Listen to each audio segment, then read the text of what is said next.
sure Mr. Pankaj Singh, the respected keynote speaker, can throw more light on that. Let me now introduce him to this elite audience. Mr. Pankaj Kumar Singh is an IPS officer of 1988 batch belonging to Rajasthan cadre.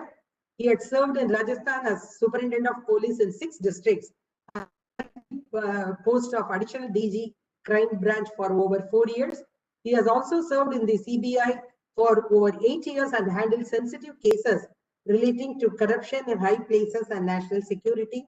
His 4-year stint in Central Reserve Police Force CRPF in West Bengal, Chhattisgarh and Delhi gave him an excellent exposure to the Naxal problem and how the security forces could succeed in adverse circumstances. His present assignment in BSF, Border Security Force, gives him an insight into the international border-related issues. He has had experience of using UAVs for many different objectives since 2011. He has written articles on UAV in Indian Police Journal and BSF Journal and has interacted widely with officials in the government and in the private sector in relation to different uses and models of UAVs. His interests are using technology in policing and also for building systems for better transparency and accountability. Here I'm happy to present Mr. Pankaj Singh Jain to this elite audience. Over to you, sir.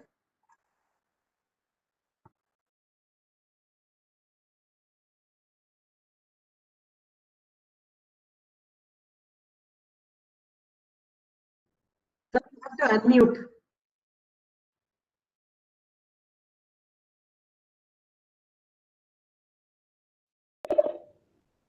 I'll just upload the presentation. Just a minute.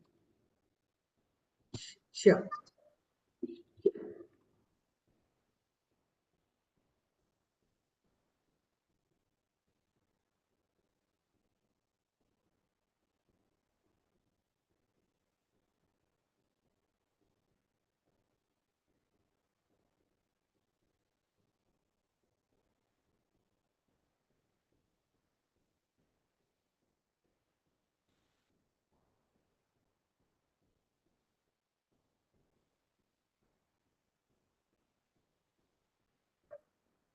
Can you see the presentation, please?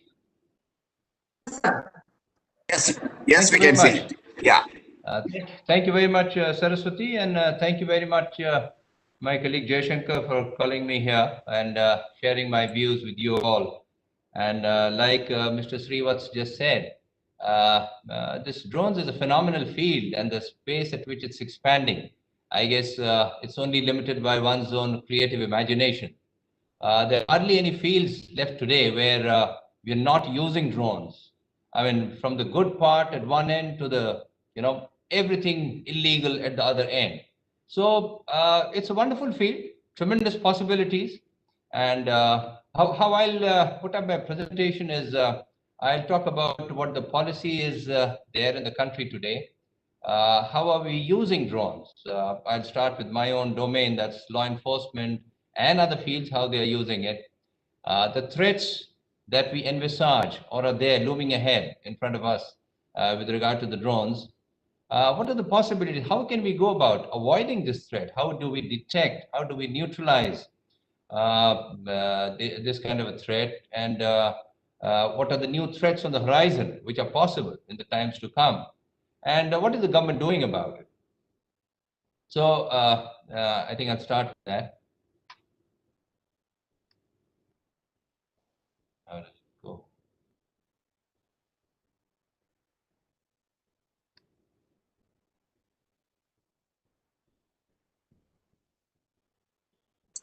If it's a PowerPoint presentation, Pankaj, you go to slideshow mode. Slideshow mode, yeah. Yeah. Go to slideshow, start from beginning.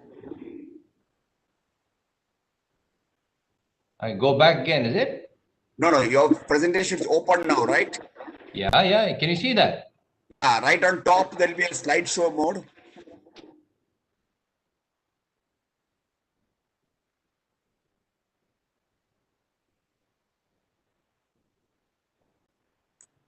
Or is it already in slideshow mode? It should be in slideshow mode. Then you just want to press the enter key here. That's what I'm just pressing the enter key. It's not moving. Okay, then do the right arrow key try. Just type page down also. Arrow key, the mouse. Page down. Sometimes it's easy to fly drones. Okay, I'll go the other way then. Okay, I'll do it this way. There has to be some way. Basically, can you see the slide, please? Yeah, yeah. Okay. Basically, these are what, like Srivat's talked here, many names you can talk by unmanned aerial systems, unmanned machines, remotely piloted vehicles. Basically, there's no human operator. There's a data link always between the operator and the UAV that is flying. There is a ground control station. By and large, these are remotely piloted, do carry a payload at times. However, they can be ones without a payload also. And right now we are using the reusable one, but time is coming where they can be expendable for various reasons that we'll talk about. They can be very short range from very small ones that fit into the palm of your hand. I'll come to that also. I have. And very long range ones, which can be up in the air for almost 2 days without refueling and without coming down. And civil and the military uses of the drones are what we all know about. And that is how our first knowledge of drones came about when the US started using those military drones almost about 15 to 20 years back.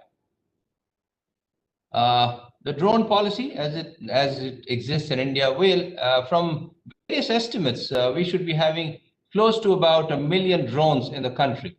And this is before any kind of policy came on the anvil. But seeing the huge number of drones and the kind of threats that they were posing to the airline industry as well as to the civilian lives and prying on the lives of a whole lot of people, the government did deem it appropriate to come up with some kind of a policy, and it came up on the 27th of August 2018. This policy became operational from the 1st of December 2018, and some of the basic highlights of this policy, I've just put them down. There are basically 5 categories of drones. These are all depending upon their weights, and the minimum is less than 250 grams, for which a whole lot of policies were waived, and these could be used by anybody, but less than 250 grams. And the highest is the large drones, which are more than 150 kgs in weight. They must be they all must have a unique identity number. It's a must, which must be fire resistant, and people flying them needed to have a permit with themselves. They should have some kind of a flight termination mode, depending upon either it goes ORI or it runs out of battery or whatever. They must have some kind of flight termination mode with return to home operation also. They envisaged something called no permission, no takeoff, which was just mentioned by one of the participants I heard, but it limited flying of drones only to the visual line of sight. That is, till the time you could see the drone. And what we have been talking and hearing of, Amazon delivery of pizza and delivery of whole lot of stuff, but the government has till date not permitted them to go beyond the visual line of sight. If the policy comes in times to come, well, it may, but as of now, it doesn't exist. It'll make a major change if the government permits that kind of flight on transportation, on costs, on delivery. But I think a whole lot of policy will have to be put in place about the flying levels, flying areas, not to disturb with other communication and other aircrafts that are in business. The government has envisaged a digital sky platform. There are teething problems, how you are going to give permission to drones to go on a particular flight path by taking due permission, and local authorities to be informed about all the flying, etc. Today, these drones are available all on Amazon, on Flipkart, on Snapdeal, or all kinds of e-commerce sites also. But let's be very clear, some very basics. Today, there is no enforcement agency on the ground which can ensure that these things are not violated or what action to be taken in case the violation takes place. There is rarely a wedding where you do not see a drone flying. Has he taken due permission? Has he informed the local authorities? Has he informed the police? I don't think anybody is doing that as of now. So an enforcement agency, an exclusive one, is lacking, which needs to take, because other enforcement agencies are busy with their own kinds of work. So that is one big area that will come in the way, and how we are going to enforce these things and on the ground and limit. And mind you, all these conditions, a digital sky platform, no permission, no takeoff, will apply only to legal and valid drones. A rogue drone will neither have the permission, nor does it want the permission. How are you going to stop the flying of rogue drones? That is quite an issue. How is the law enforcement today dealing with drones? Urban policing, you must have seen the police using drones for their crowd control, for the law and order, for the traffic control. They are using that in very, very big congregations, like big time football matches, cricket matches. In the Kumbh Mela also they are using it. It is that kind, any kind of rioting situation or any kind of law and order situation, if you're using a drone, it becomes very, very useful. If we talk about Delhi kind of situation that happened on the Republic Day, if we had maybe about 40, 50 drones flying, capturing all that imagery and the images of the people, and had it announced on the speaker. There are drones which can announce through the speakers also. We have those drones here itself in BSF, that in your image is being captured. You are violating the law and you will be held accountable to the law. A lot of people would just go away. In that kind of a huge law and order situation, people basically take the advantage of anonymity, and that is why they create a chaos. If they had used 30, 40 drones, captured the images, I think a lot of problem could have been taken care of, or at least that identification on the basis of incontrovertible evidence could have taken place. In jungle operations, well, I was there in Naxal operations in Chhattisgarh, in Jharkhand, we were using drones. Wherever we could not see, we could not have any idea, across a mountain, we were using drones. We were even using, you see, the second one from the top on the right side, that's the Heron. We talked about, and that is what I think somebody was mentioning, that we were using in Kargil operations. It can be up there in the sky at about 36,000 feet, and it can be up there for 2 days at a stretch without coming down. This is the drone that we were using when a particular collector, district magistrate in Orissa had been kidnapped. So we made the drone fly low so that the Naxals could see that, and the Naxals would know that they are being followed all the time. They could not do anything to the drone because it was high up there, about 6,000 to 7,000 feet. Its imagery was excellent. And ultimately, after 3 days, they got so fed up because the drone could go anywhere and everywhere without coming down that they finally released the district magistrate. On border patrol, in nighttime, if you talk of Bangladesh border, the smuggling that takes place, the infiltration that takes place, we are using drones which can capture wonderful imagery at day and night in those intractable areas, high hilly areas, riverine areas where it's not possible to go and patrol those areas. And even on the Pakistan border, where you must have heard how much of drones are coming in from Pakistan carrying drugs and weapons, there also we are using our drones to identify when, what, where is that problem looming ahead. Underwater drones, there are a couple of ports in India who are using underwater drones to check at any kind of sabotage or anything, or even look at any kind of repairs that are required in the ships from underwater, so that it makes the task that much easier. Illegal mining, it's a very rampant thing. So drones can find out whether you are doing your mining in your allocated area or you are exceeding your limits beyond what is permitted to you. Forest conservation, extent of deforestation, poaching, or tracking of some endangered species is also being done by means of drones. Other areas where we find the usage of drones, I've just listed out the areas. I'm sure you must have seen drones being used in all these areas. In sports, they're using it to control the law and order, unruly crowds. They're using it on beaches to monitor the people or any kind of drowning or anything, accident that can take place. Media is using drones in a big way to go to all kinds of places where they are not able to go to immediately, like disaster-prone areas, it is even becoming a nuisance by prying into the lives of celebrities and people who do not want to be exposed. Also, agriculture, I leave that because I think we have a special session at agriculture and medical relief to be taken by Mr. Ramanathan. So I think I leave that. Urban planning. How do you go about planning cities? Which is the best possible area? Maximize the best possible area in terms of output, in terms of accessibility to different things. So it's being used in a big way. Oil and gas industry and power sector are using it to assess damages to their grid lines, assess their big infrastructure, so that physically a man doesn't have to see where are the repairs required, which parts are going awry, and what to do. Insurance sector, by seeing the place of accident, seeing the vehicle of accident or other things, it can assess at one point of time, not even going to that particular area, and assess the damage. Delivery services, we all talked about, but beyond visual line of sight is not permitted even now. That probably will come in. We'll talk of the UAS policy, draft policy that is on the anvil 2020. It was announced. We'll talk about that in a slide. And defense industry is also using it in a big way. Recently, the Indian Army gave a contract for about $40 million. That's about 140 crores to an Indian firm for a wonderful drone.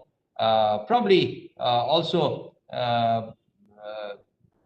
guided by the Atmanirbhar scheme, because it's an Indian company, but they have been producing wonderful drones for almost about 15 years now, and against international competition also, they came in very good.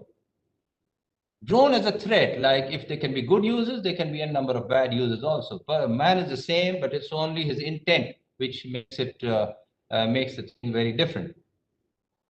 So it could be a person who's unaware of rules and regulations that are in place. It could be a mischief monger purposely doing, whether it's a man violating the privacy of somebody. It could be a malfunction of a machine also. The GPS malfunctions and it lands in a place where it's not supposed to go. Or enemy forces. We have such cheap do-it-yourself kits available that number of people have been using it for putting the lives of VIPs at risk, putting the vital installations at risk by these drones itself. Counter-drone technology, basic idea is how effectively and how early can you detect a drone. Mind you, a drone for a mischievous purpose, these are small drones. A small drone will be limited by a small battery. A small battery will have limitations of time and endurance to which it can go. And that in itself tells you that very little time is available for you to detect or intercept a particular drone and then try to neutralize that threat. Drones, how effective these are and how small these are. You can see the drone on the left-hand bottom corner. This is the Black Hornet.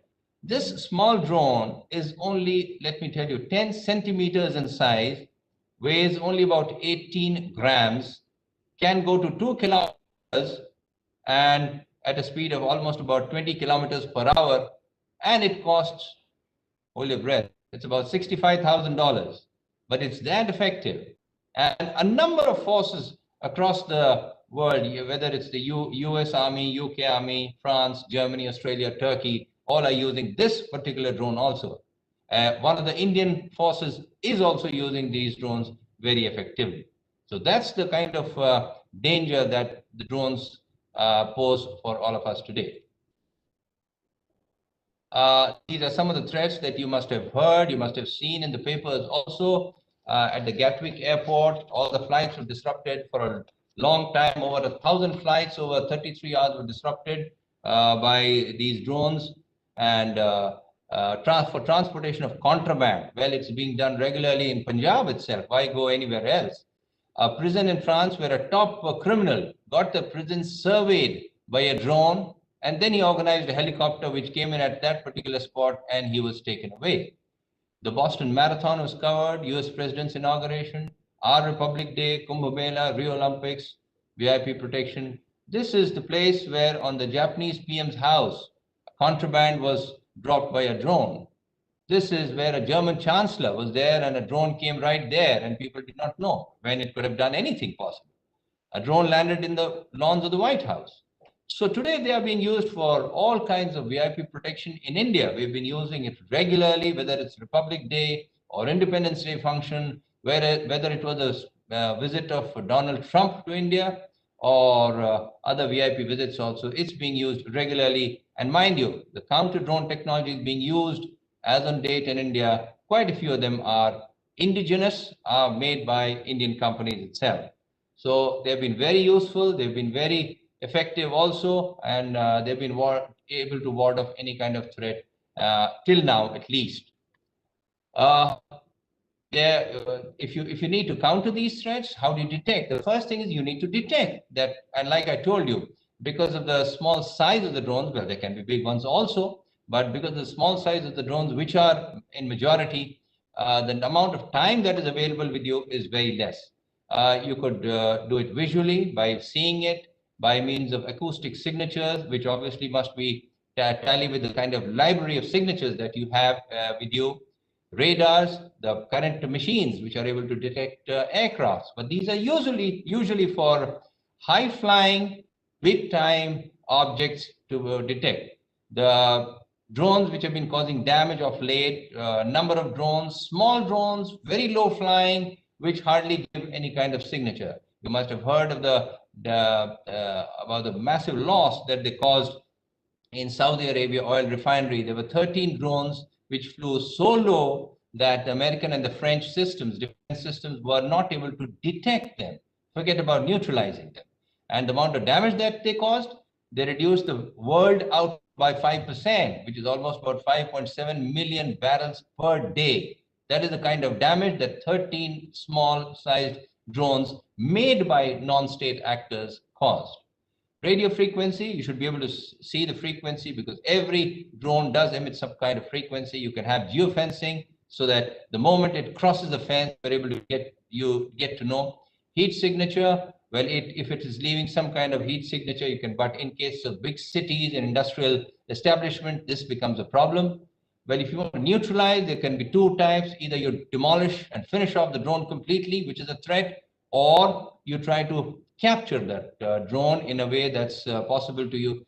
Now, mind you, whenever you are trying to neutralize the threat of a non-state actor or an enemy, you must get yourself access to that drone so that you are able to pick up those vital pieces of digital signature or digital footprints in that drone so that you can trace it back to the person and kind of put across that evidence to him for him to refute. But if you're wanting to neutralize it completely by demolishing it, finishing it off, and destroying it, that kind of signature is something that you're going to lose. So it depends totally upon what is your intent or what is the kind of threat that the drone is posing to you or to the person concerned or to the gathering that is there. Anti-drone systems, well, apart from the fact that a number of them are being developed all across the world, today almost about 400 odd companies across the world are manufacturing counter-drone systems or the anti-drone system. Basically, like I told you, because the amount of time is very short, you have to have minimum human intervention because human concentration can have limits. To what extent of time can you keep monitoring 24/7 without any lapse? That is a test which a machine can stand up to. Maximum machine understanding so that it has all the vital thermal signatures, it has the acoustic signatures, it has the radio frequencies, and then it is able to catch the drone that is coming up to you. In May 2019, the government also came up with the policy paper from the Ministry of Home Affairs, handling of threats from drones and other subconventional aerial platforms. And October 19, Ministry of Civil Aviation came up with National Counter-Rogue Drone Guidelines, which talks about a steering committee at the national level, which should come up with some kind of a framework of policy or what should we be doing to counter the threat of these drones.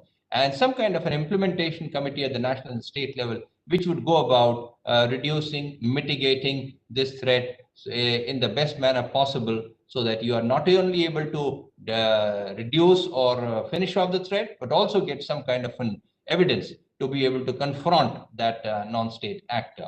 We've been using this in Republic Day, Independence Day, like I told you. And mind you, Why go to Kargil? Even the 8 fingers issue that came up at Pangong So today, we were having drones monitoring the status all the time. But let me tell you, whether you have any particular anti-drone system or whatever, no technique is perfect. You have one kind of technique and probably the drone will be able to circumvent it by some other technique. So it is only a combination of maybe 2 or 3 techniques that we will have to use. See the gravity of the threat. Do you have to put counter drone systems all along the border of Pakistan? Well, you need to put them only where there is a definite threat to vital installations, vital person. If there are grass and farmers' fields all across, you don't need to put up because it costs money. And there are limitations on the amount of money that can spend on counter drone systems also. In 2018, seeing at the threat, the government did invite a number of local and foreign players to come up with the anti-drone systems policy and how they should be going about it. And the 2019 and these policy papers are a result of that. The challenges that are there, well, detection, like I told you, is itself a challenge. It gets more and more problematic because of weather, because of time of the day, when then there are limitations of a library. And there are always new kinds of things that people are coming up with to circumvent the kind of detection systems that you have set up. There is always the case of false positives. So ultimately, whether all these things are there or not, you really need to see your cost benefit analysis. If you need that kind of a system, should you be spending that kind of money to protect the grass fields or the farms of the people? Or do you need that kind of technology and money to invest, whether a vital installation, whether these are oil installations, atomic plants, or the houses of, the constitutional heads that are there. So that we need to do a cost-benefit analysis, and only then, because everything will cost money. And to be able to see the threat of a small, low-flying, very lightweight drone, I think we'll have to have very robust systems to detect them. But the number that can be deployed, that we'll have to see. On the Punjab border, on the Pakistan border, we have been seeing Chinese drones flying in regularly from Pakistan, and these have been coming to Kashmir, Jammu, Punjab, Rajasthan all the time, posing threat by dropping weapons and by dropping drugs also. The advantages, well, it does ensure the safety and security of people, the VIPs, vital installations. It saves human lives. It's definitely a deterrent, but ultimately it has to be a mix of technology and technology and the people to avoid any kind of collateral damage. These can be launched from the counter drone technologies from either land platform, air platform, or sea platform, anyway. But no specific laws are in place as on date for these for the kind of damage that it can cause, and whether you can cause total demolition, destruction of the drones in place. There's no law in place as of now. Newer threats, the drone swarms. These are one big threat that we are seeing that are looming ahead. Drone swarms, we have seen that they started maybe sometime in 2018, and like a Russian army facility was attacked by Houthi rebels, and they sent in about 18 drones and 7 cruise missiles, and these were neutralized by the Russian, but that was the starting point in 2018. Well, the concept has come from, ants and termites, how they are able to build huge colonies within themselves, probably without any centralized control. And ants, when you see they meet each other, they probably stop for a moment, maybe exchange views, information, or database, and then move on. So that you see a swarm of birds flying. The phenomenal, flawless accuracy with which they fly, turn into different directions without even one bird crashing into the other. That was the concept which made the people think about autonomous drones or the drone swarms. How we can develop drone swarms in a way by using artificial intelligence and machine intelligence, so that these drones are absolutely autonomous. They talk to each other, they select their own targets, they inform the rest of the drones, and with high precision, they're able to counter the threat that is incoming. These swarms can be used for offensive as well as defensive operations also. So offensive meaning you set them free in an enemy territory and try to demolish targets in their territory, or a defensive would mean guarding your atomic power plant or other vital installations against any incoming threat of drones, so that they can engage them one-to-one and demolish them. In the Indian context also, well, we have been making the HAL has made two different these drone swarms by Alpha S. Alpha S is air-launched flexible asset. That's a swarm wherein you see the first picture at the top. That is how, for example, a Su-30 can carry 20 of these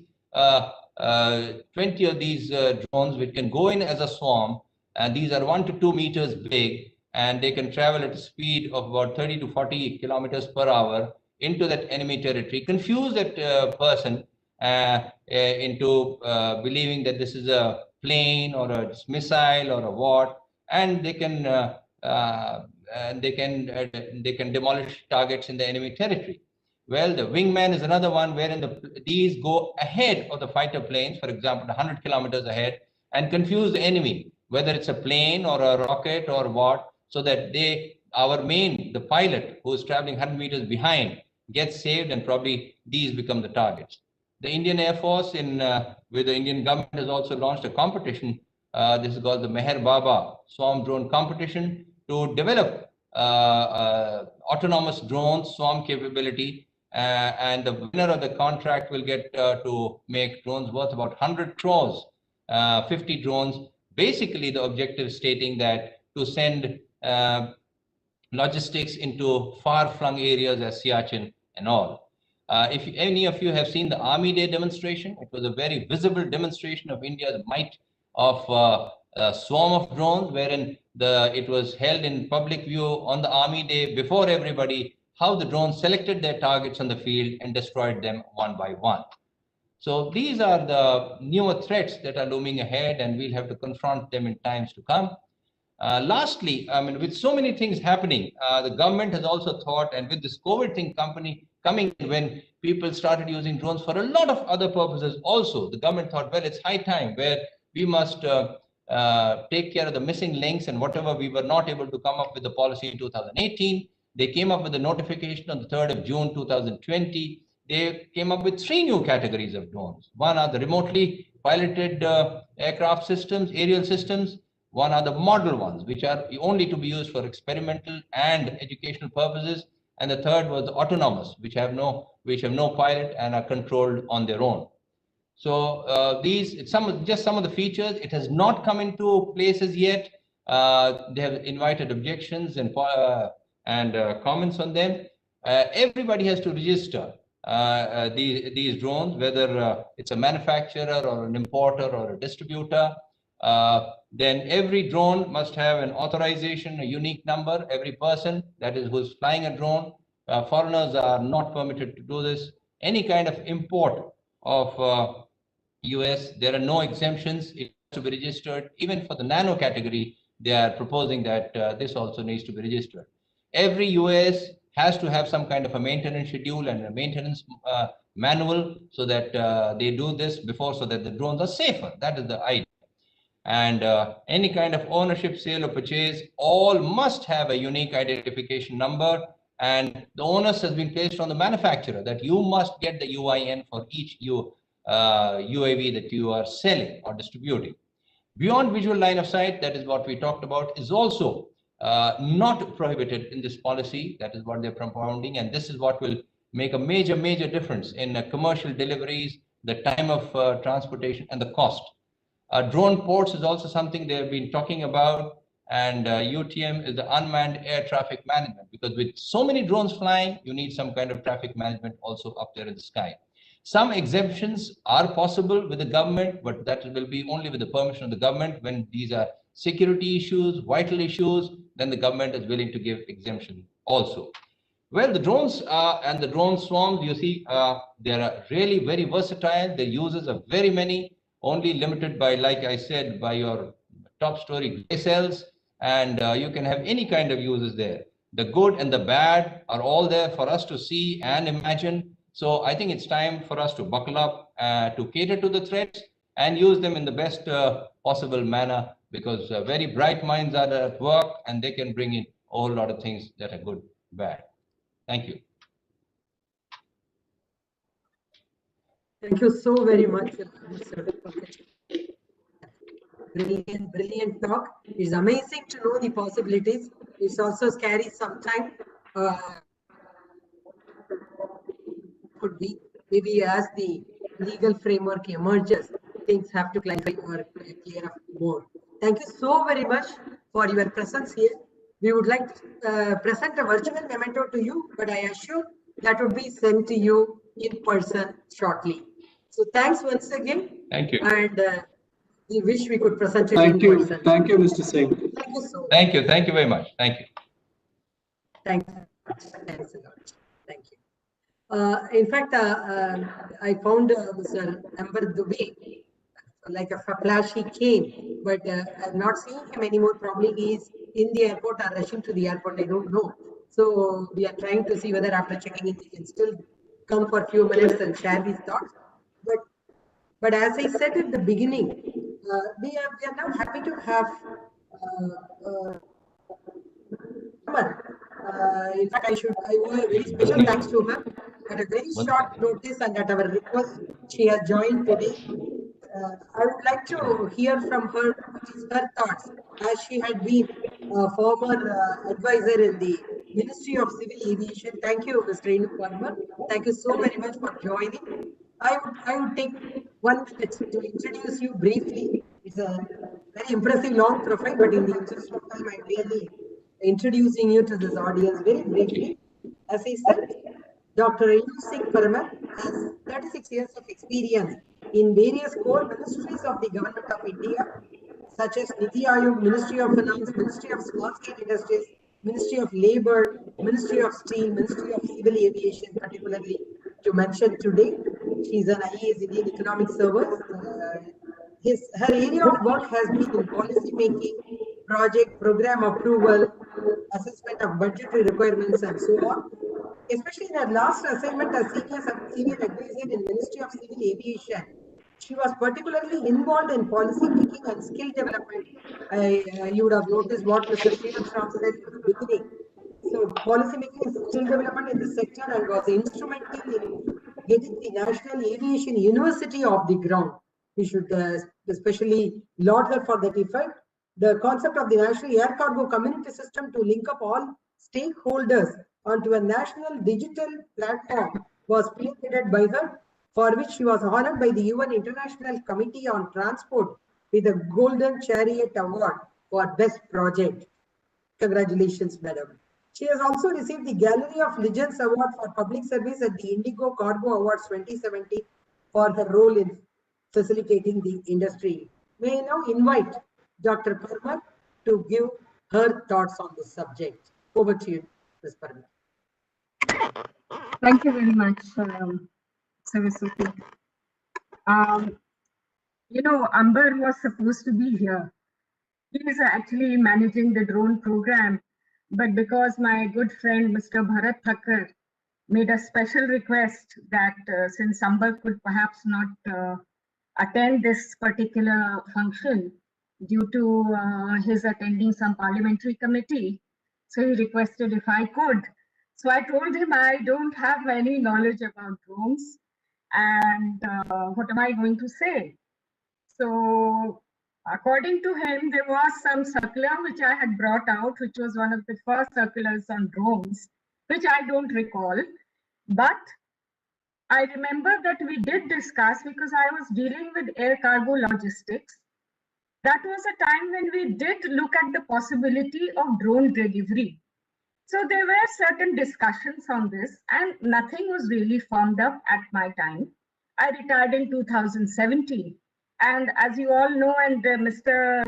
Singh has given such a comprehensive overview of the entire drone ecosystem that I'm at a loss for words, and I don't know whether I can add anything to what he has already said. Nevertheless, let me just try to recount some of the things from whatever information I could get. And I would request all of you to, kind of excuse me for my ignorance which will be quite evident during the presentation because I'm not a technical person and I did not have a background of drones when I was in the ministry. Nevertheless, let me, and like I said, Mr. Singh has already given a terrific overview. His presentation was so informative and so interesting. I doubt anyone can add to it. Of course, we'll have the technicalities of drones, etc., coming up later in the program. But let me again give you a quick overview. That's all I can give, and I apologize if I'm not updated on the latest situation. Amber would have known because Amber has done a lot of good work as far as drones is concerned, the rules, the digital sky and the applications and the regulations for drones. He has taken it forward. Now, so what are the challenges laid out by Mr. Singh? I agree with all of them. One of the most important challenges is, of course, internal security and safety. And this is something we cannot overlook.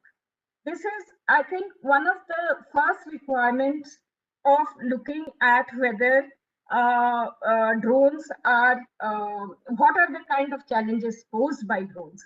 Because in a country like ours, where we have constant threats, not only internally, but from outside, from our neighbors, etc., we have to look at security as a number one concern.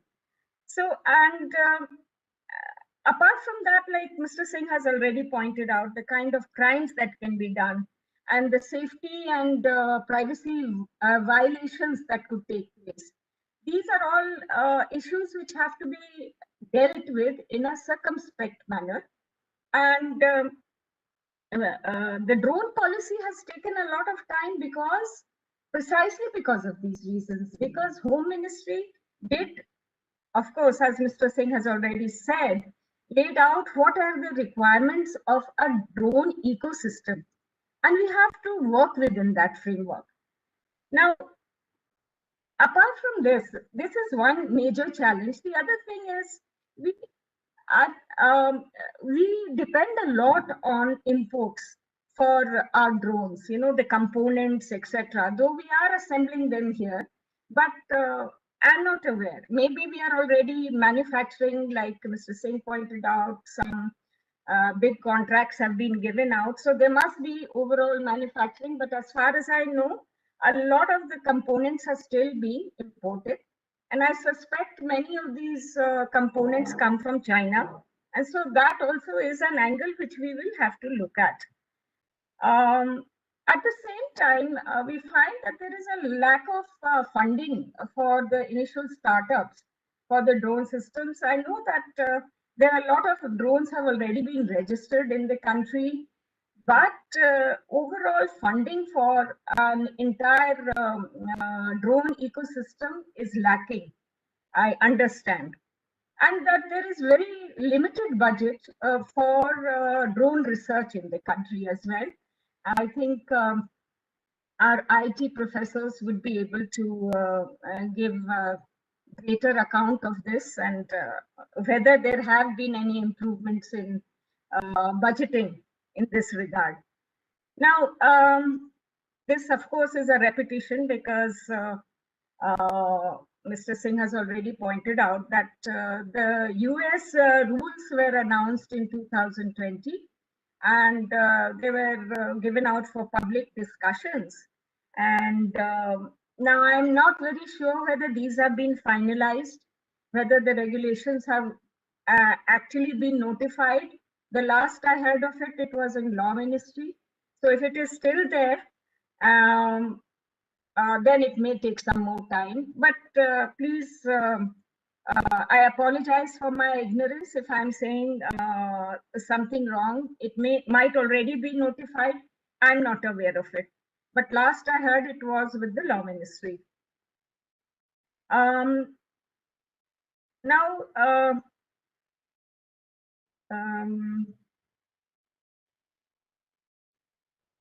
Then a number of areas where drones have been introduced of late, and which is very topical, is that drones are likely to be used for delivery of the COVID vaccines to far-flung places. But the only issue here is again the BVLOS, that is beyond visual line of sight, because there are no rules as yet for that. However, I understand that trials are on for this. Certain consortia have been given permission to conduct such trials. And I think it is very important because this is going to help the government in reaching out to the most far-flung areas. Of course, drones flying up till, I don't know, within visual line of sight have no such issues. But beyond this, that is, if you want to send something from Delhi to, say, Pantnagar, COVID vaccine, you will not be able to do it through drones. But we might have to look at these solutions and fast forward whatever regulations are required. And like I said, we are already, some permissions have already been given to various people to conduct such trials. And you also know about the locus problem, which hit agriculture. And in Rajasthan in particular, where I'm staying, I'm talking from Jaipur. So there was a massive attack of locusts, not only here, but in Haryana, Punjab, some parts of UP. And drones were actively used to overcome this problem, to spray insecticide, etc. Now, how effective it was, how effective these drones were in actually solving the issue is something which I do not know, because I heard that the drones which had been deployed were far too small for the purpose. Well, it is still an area which we could look at. Now, like Mr. Singh has already pointed out, that there's so many uses of drones, including inspection of pipelines and for land surveys, for geospatial mapping, like they've been used for mapping rural areas, for determining the land holdings of villagers, etc., for urban planning and things like that. So there's a vast area where drones can be deployed and can be very useful. And of course, in the area of internal security, as Mr. Singh has pointed out, they are absolutely necessary. There is no doubt about that. But even in civil aviation, where we're looking at the transportation of cargo and e-commerce, and these are the areas which are going to help our economy flourish. Logistics index, we are way below, but if we add on swift drones into our e-commerce deliveries, into our cargo deliveries, I think we can come up in that logistics index as well. To that extent, I feel there are many issues which still have to be resolved. Now, at the same time, I understand that the ministry is streamlining the certification of drones through the Quality Council of India, and also various renowned qualification bodies as well. And also US traffic management policy has also been drafted. Mr. Singh also pointed this out, that if you have so many drones flying all over the place, there is a need for a proper traffic management policy. I believe that is again out for public consultations with stakeholders and users. So it's a good thing to have these public consultations, because without that, you are never going to develop a robust policy, as we have seen in certain areas recently.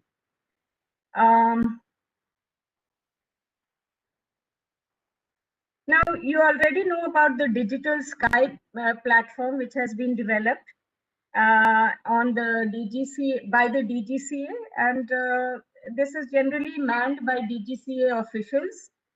I also understand that a number of green zones have been made live from July 2020, and these green zones are where the drones can fly without any issues of security, etc. And the latest is that 22 more such green zones have been added. So this thing is moving on a fast track basis. At the same time, yellow zones are also being opened up at the same. And I suppose it is in consultation with Home Ministry and all the others concerned. Garud is another portal, government authorization for relief using drones, which is being provided to fast track exemptions to government agencies like ONGC or IOL and things like that.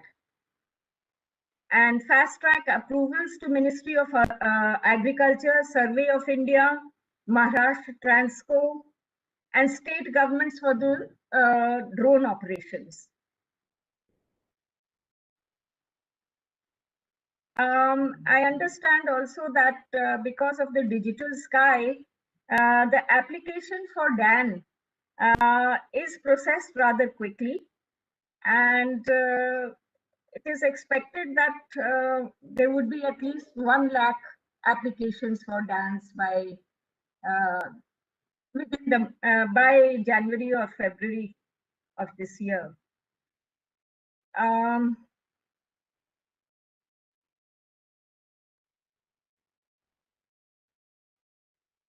I also mentioned the anti-locust operations, and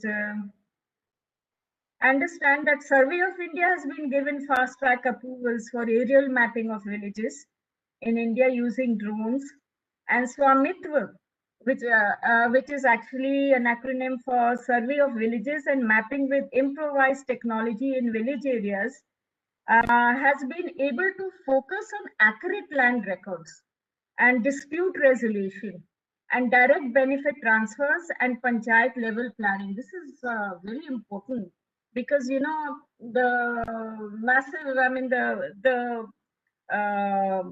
extensive disputes that we have in the rural areas over land records. If this can be surveyed and digitized, there is nothing like it. It will lead to quick dispute resolution. I understand the target for this was 1 lakh villages by December 2020. Of course, I will not be able to tell you whether this has been achieved. Amber is in the right position to tell you all of this. I'm trying to get you whatever is available with me. And the long-term target is that India would be mapping over 6.6 villages by December 2024. So if this goes on, I think the Land Survey Department, Agriculture departments of various state governments would be involved in this project. And digitization is being, of course, done simultaneously as well. Now, Maharashtra Transco is the first power utility to get the DGCA approval for power line inspection using drones. And these drones enhance the quality of inspection at a fraction of the cost and human risk, which is very important. I think we can use drones perhaps for other risky operations, like, I don't know, probably for sewer inspections also. We're sending our people, our cleaners down into manholes and all that. Maybe there is a better way of doing it than risking their lives. Now, drones enhance the quality of inspection at a fraction of the cost, and other similar utilities are likely to get approvals very soon. I understand that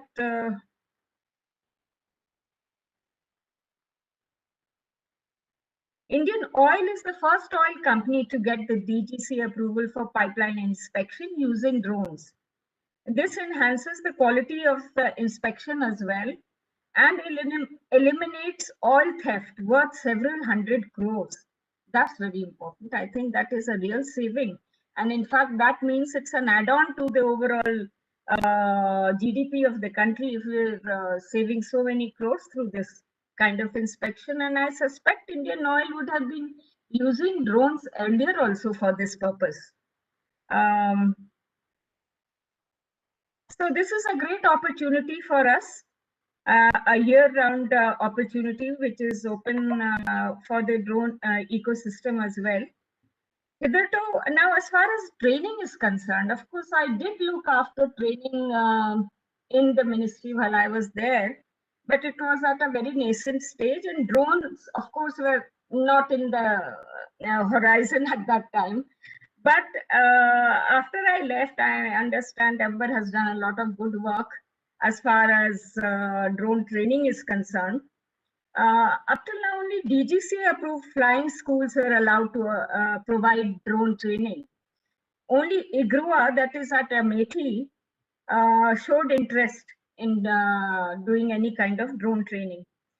Then the ministry, I think, decided to simplify the draft card for drone training, which was released sometime back in June 2020, and again put up for public feedback. So the right to provide drone schools is proposed to be expanded to thousands of entities, such as all government entities and autonomous bodies, government-approved universities, DGCA-approved drone manufacturers, and DGCA-approved FTUs, NSOPs, SOPs, domestic entities approved under various CARs. So it's a good thing because we must have people who know how to manage drones, the traffic management, the piloting of drones, the security and safety aspects as under civil aviation norms. So this is a good move forward.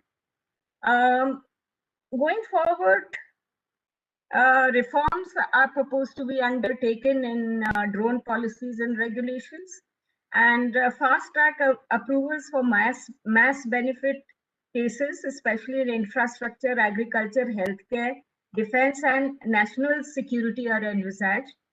And the ministry, as far as I know, is building support for the proposed DISHA fund. DISHA is drones for infrastructure, security, healthcare, and agriculture. And they would also engage closely with academia and young entrepreneurs, and overall to make in India, make the world, and put the whole drone ecosystem into the Atmanirbhar project of the government of India. So thank you very much. I don't know if I've added anything, but thanks for this opportunity, and thank you once again.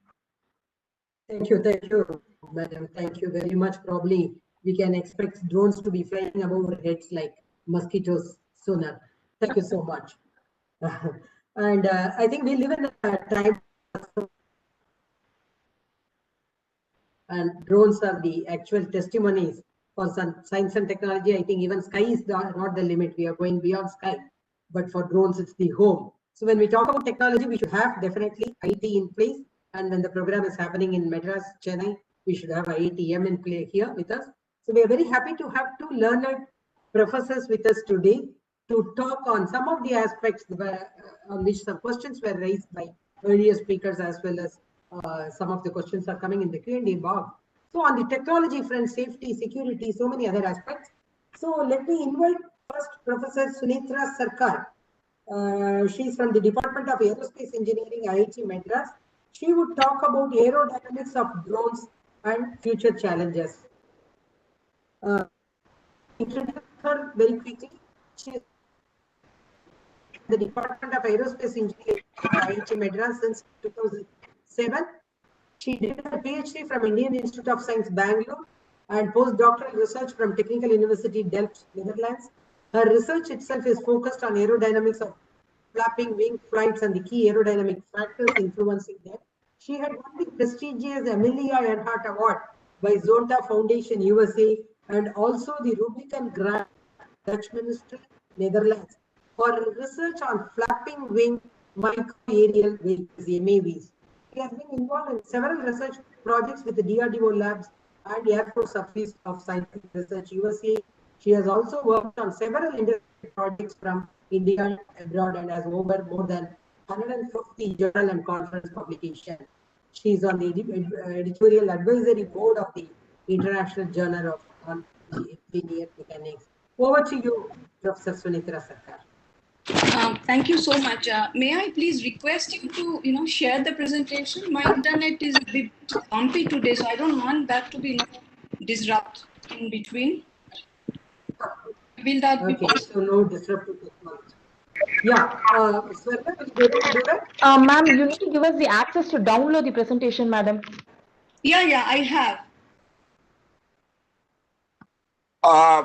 Saraswati, I have downloaded the Jayashankar. I downloaded. Shall I give me control? I can play it for her.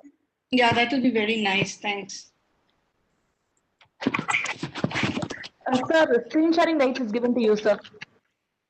Yeah, please. Hold on a minute, yeah. Or we can also do if we can download. Download will take a time. It's a massive file. If you are downloaded, you would go with that. Yeah, there are a few animations there, so I believe a bad internet will only make it worse. Yes. I'm hoping I have a better internet, so I'm just starting this thing 1 minute.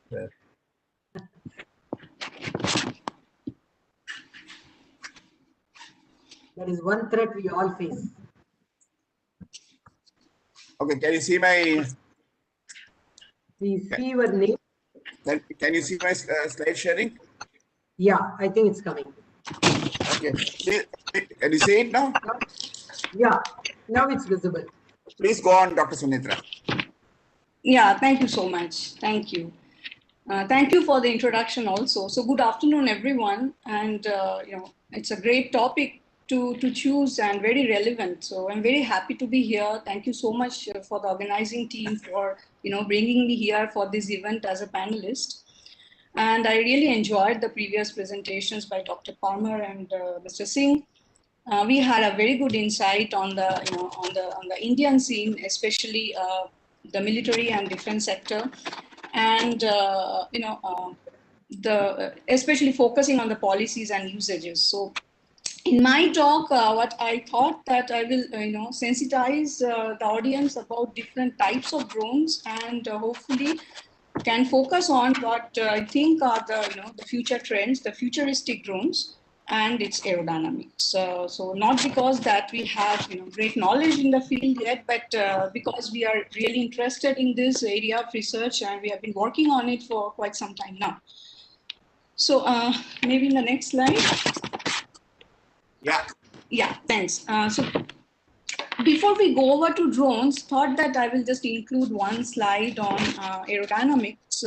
Basically, if any of you not familiar with the concept that is associated with this term aerodynamics, it is essentially just calculation of forces on any solid body which is moving in air or any other fluid medium. So the first picture is the most conventional body that for which we do this load calculation, and that is our fixed wing aircraft.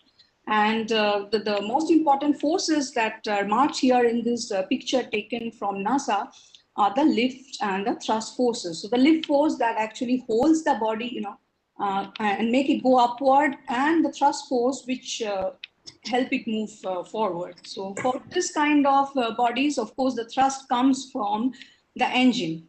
Now, how does the lift load essentially gets developed? In order to understand that, we have to think of this body, immersed in a medium. So the second picture, that black and blue field, you can see that gives you the patterns in air that this body is forming. And these patterns are essentially responsible for, creating the pressure forces on the solid surface. The net sum of this pressure force is what will give you the load that you need in order to stay airborne or, move sideways or whatever you want to do. And it's more than 100 years since, first man-made powered flight. So by this time, we have kind of, mastered this game quite well. We know quite well by now that how we can fly, what is the theory of flight, and what essentially are happening, what essentially is happening in the field surrounding this kind of fixed wing structures by which it can fly. Now, it is also important to remember that in order to make the fixed wing flight possible, we need to ensure there is a minimum wingspan, because wing is the main structure which is giving you that lift. And it also requires a certain minimum flight speed in order to achieve the lift load that it requires to stay airborne or go up. Now, with this in the background, I'd like to come to the next slide, where I'm just putting some generic drone pictures. So we have seen various types of drones in our earlier talks, and there's nothing really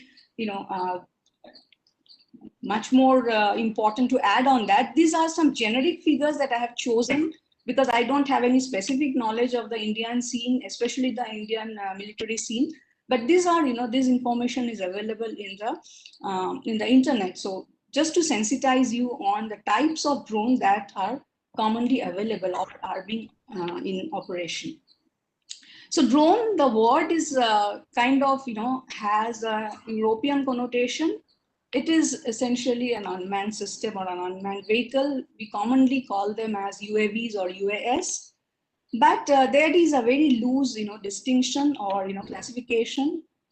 We use all these terms, UAVs, MAVs, and, nano AVs, NAVs, loosely based on the weight and the size of the wingspan that they use. It's not very hard and fast, but indeed it is important to distinguish that there is a classification and there are size differences.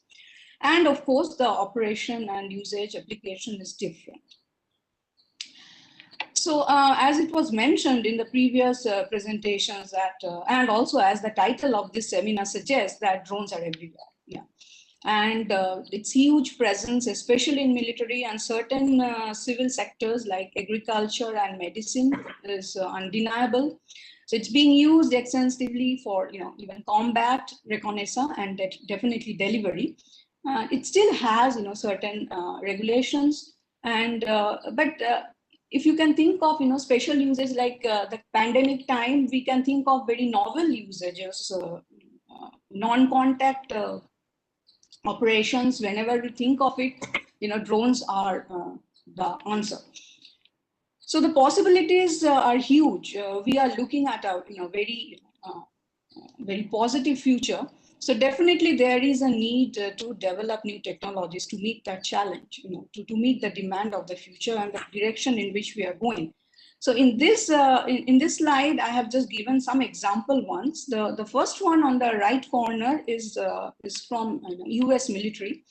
It's a UAV, but it's not really very small. It's a 20 meter wingspan system. It's a MQ-9 Reaper, and it's essentially a combat system. It can carry bombs and it can carry missiles, and it's used extensively.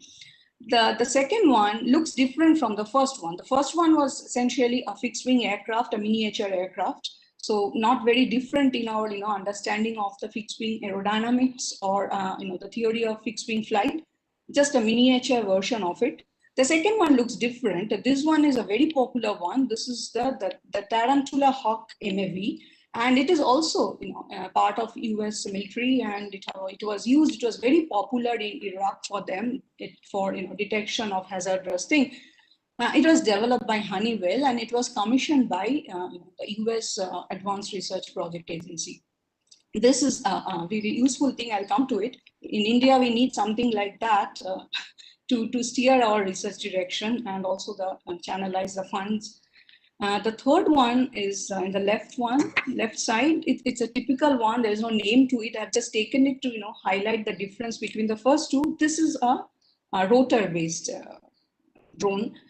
There are 4 rotors here. We can have even more. We can have multi-rotor systems. So these are the ones. These are types that we now normally see in the sky. That are the operational ones, the common ones, okay, that we have kind of, all the new startups and, many of the commercial usage are based on this types of drones, and reconnaissance, or as I said, combat or surveillance are all routinely done by this kind of drones. What I want to, wanted to talk about today is a bit different types of drones. That those are the flapping types. Can we go to the next slide?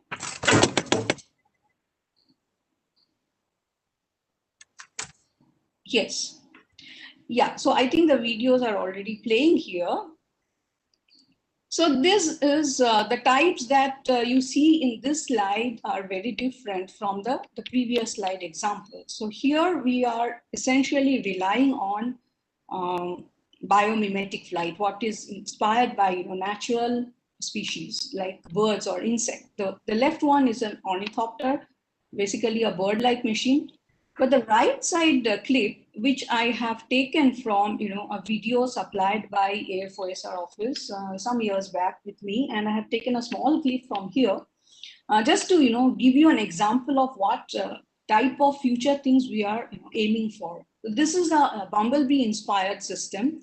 It is a rapid flapping system, and it's very tiny. So this video is giving you an idea that how unobtrusive this whole thing is.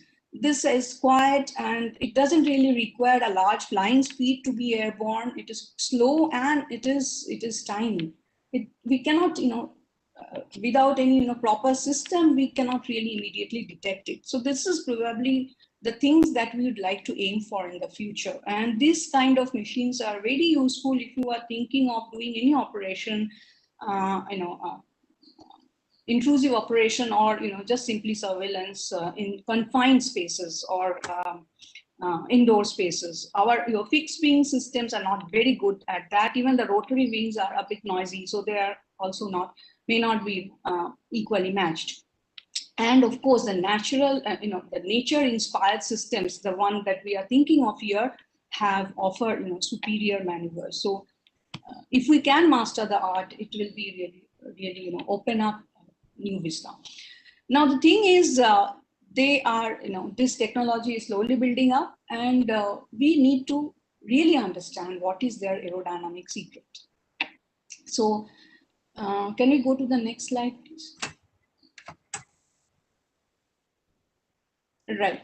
So in order to understand the aerodynamics properly, the figure on the left, the pie chart, is basically showing you the research efforts in the recent past in flapping flight.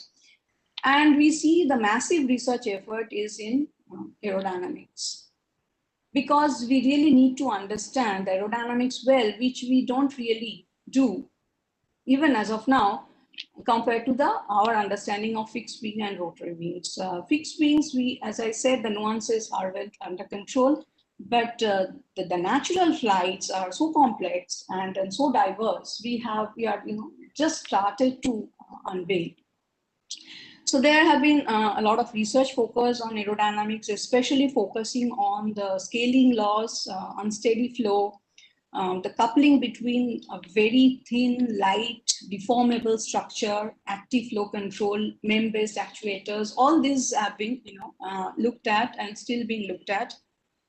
But even very recently, we actually didn't understand much about this kind of flapping flight. In fact, based on our knowledge of fixed wing flight and the theory that we have always traditionally taught in our classrooms on fixed wing flights, if we apply that theory, what we saw is the amount of lift that we are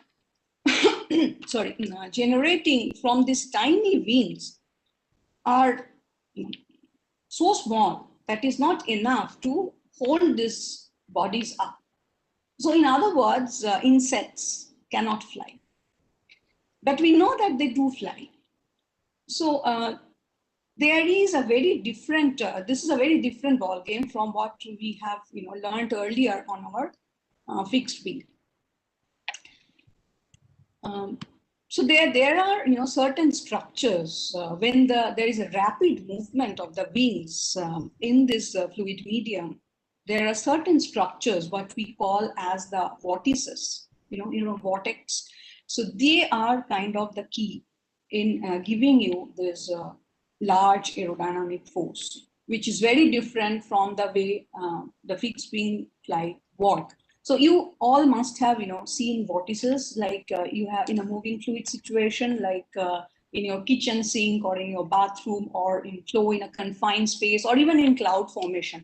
You must have seen vortices. The way these vortices form, become very strong, come in contact with other vortices and, interact, kill each other or strengthen each other, holds the key to a very unique pressure generation situation and gives you the optimum aerodynamic force that this kind of flying bodies need in order to stay airborne or create the maneuvers, the complex maneuvers that they are using for doing different types of flying situation. So bio-MAVs, as I said, also, just to compare that for the same wing area, it can create a much, much larger aerodynamic force compared to fixed wings. So therefore, this type of flying machines have the capability of giving us really small scale devices, really small scale, flapping robotic devices, maybe in the nanoscale, not nanoscale, sorry, but by definition in the NAV classification. Next slide, please. Yeah. So as I said that we rely on vortices, and vortices are the key to this understanding or sustaining the flight. So here in this slide, I have created two different flying regimes. One is the left one is fly, which is hovering, and the right one is a butterfly, which is doing its clapping and flinging, as it is called. And the middle video is from our simulation in our research group. Essentially, just to tell you that when a body moves, here I have taken a section of a wing to make it, it is a two-dimensional situation. For when a body moves, what kind of vortex structures are coming out and how they're, changing in their shape, size, and how the interactions are. Because this holds the key to understanding the force generation. And we can't really ignore any of its structures, because then we cannot truncate any information from this flow field, because then our calculations become inaccurate and we won't be able to get towards a perfect load calculation where we are trying to get. In the schematic of the vortices that I have shown here,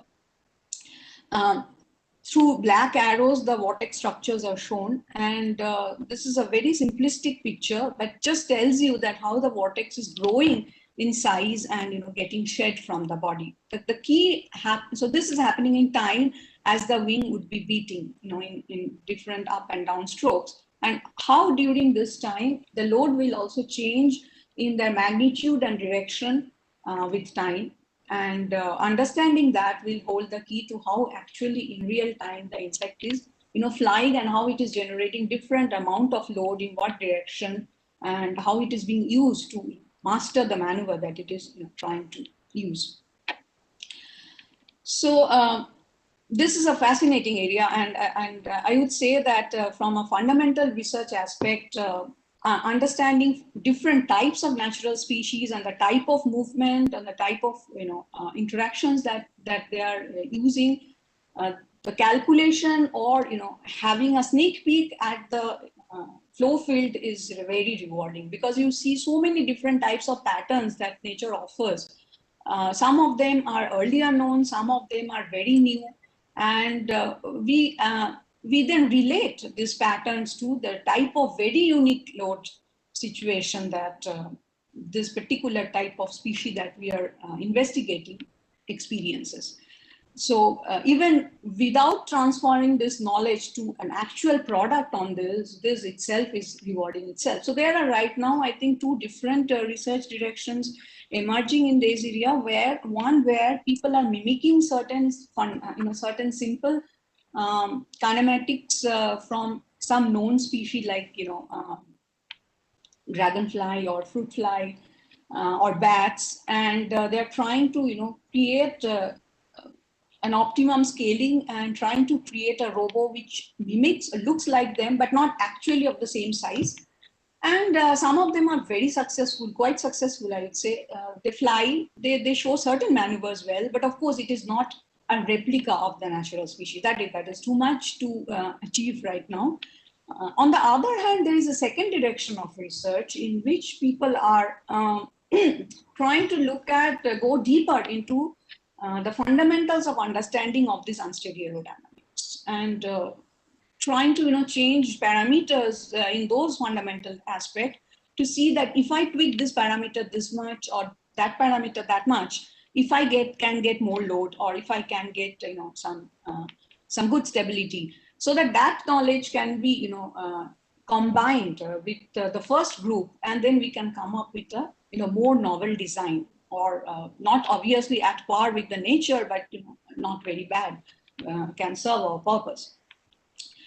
So I will go to the next slide. Yes, so this is just sorry, the previous one.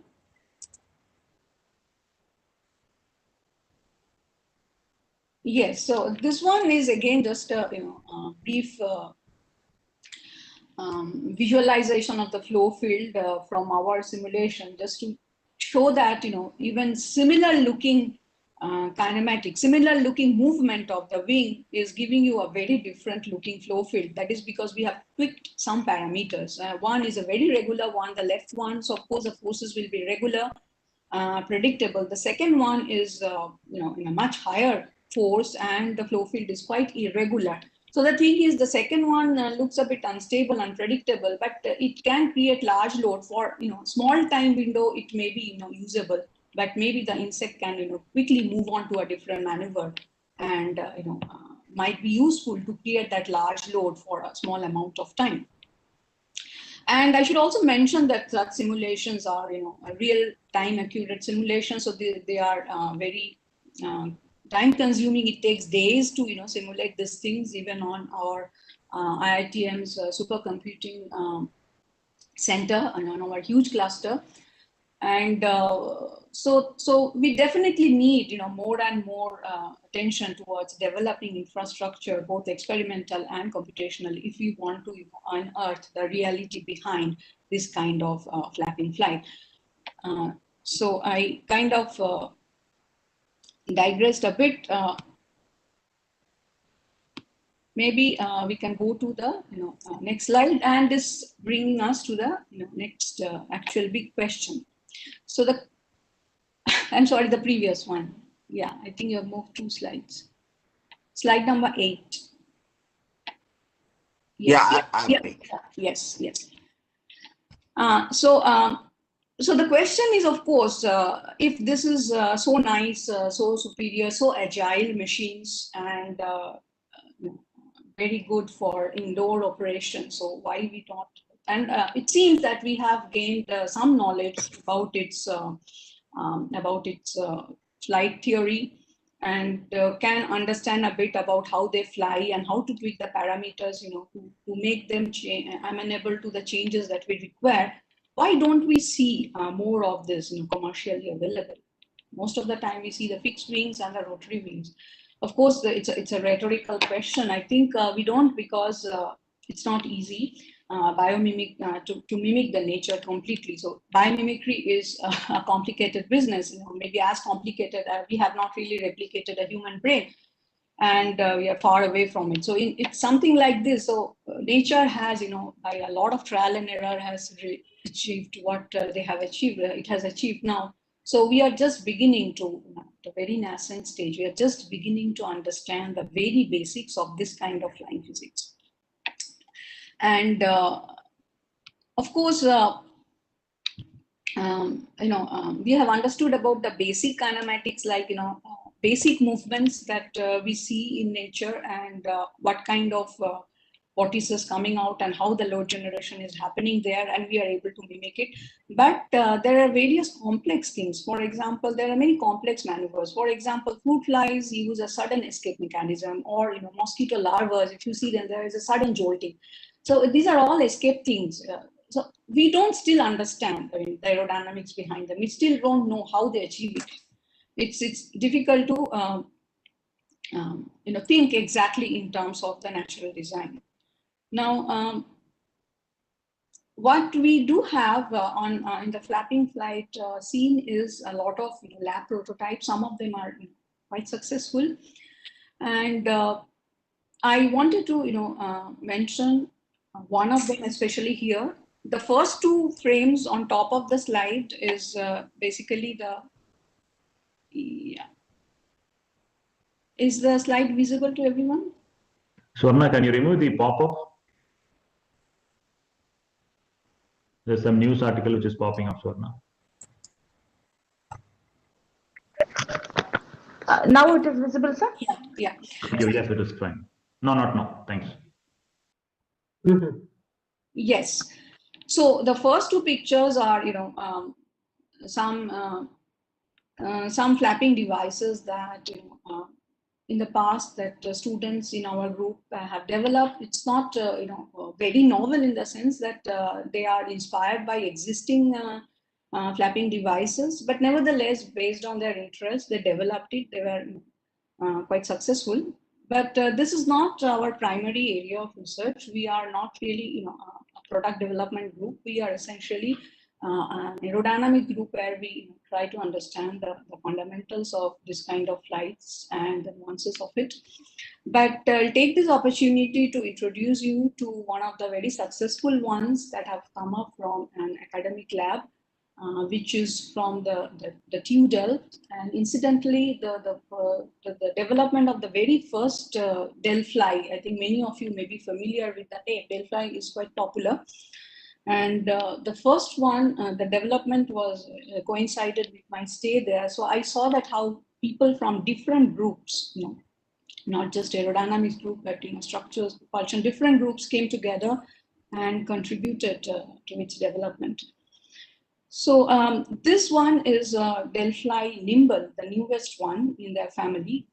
Just to give you some numbers, Delphi Micro was a robo which was about 10 centimeters in its wingspan. Weight is only 5 grams, and the flapping frequency is 30 hertz. It has a 50-meter range and flies in about 25 kilometers per hour. So it's quite nice. And the recent one, this Delphi Nimble, for which the video I'm sharing in this slide, this is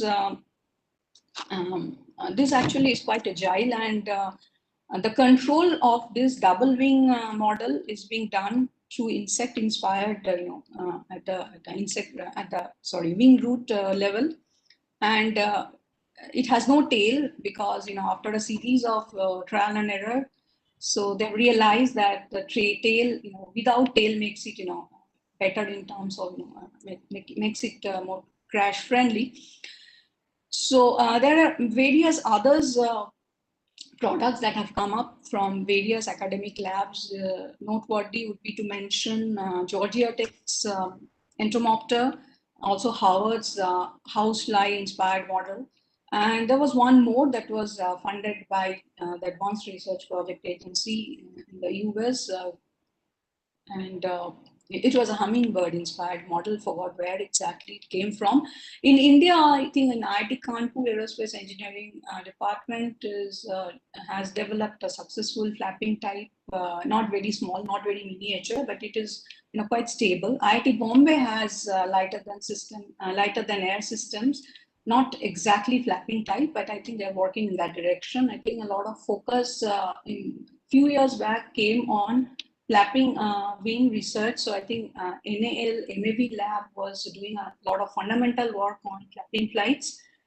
And so I think this is mostly all I wanted to talk about, but I will just close the presentation by highlighting some of the points that are, some of the present challenges that are keeping us busy. So the last slide is again two videos taken from, two futuristic videos taken from US Air Force. So the first one, the left one, is telling, is showing us that how there is a perched robo and it is following a target. And it's very impressive how the perching happens. So perching is one area that needs our attention. And of course, the transition between different complex maneuvers and keeping stability there is another challenge. There are a lot of other, in terms of the structural material, the morphology of the wings, and also the new type of flexibility that those structures bring are all challenges to aerodynamicists. I forgot to mention about the effect of end feathering. End feathering is an effect we need to master. Of course, ultralight design brings the requirement of ultralight power sources. That is also a challenge. And of course, there are new species to mimic. We really understand so few of them so far. Swarm dynamics, I think many of the speakers, earlier speakers have talked about. So it is, yes, swarm dynamics, both from the aerodynamics and control point of view, we need to focus on. So the last, the right-hand side video is actually telling us about how they're operating in a swarm and different bodies in the swarm and going in different directions. So these are all important areas. So of course, I would like to end it by saying that recently we have concluded the Vaibhav Summit, which is the Vaishvik Bharatiya Vaigyanik Summit from both industry and academia, where we talked about collaborations and learning from each other. And I believe that the Indian government is trying to envisage a DARPA, like I mentioned DARPA, it's a Defense Advanced Research Project Agency in the US. They're envisaging a DARPA-like entity in India. And so I hope that in the near future, through that kind of an umbrella entity, the research narrative in the country can be dictated and the funds can be channelized, because it seems like this is an emerging technology and we really need to put a lot more focus on these on this area and to bring in more research funds and research attention.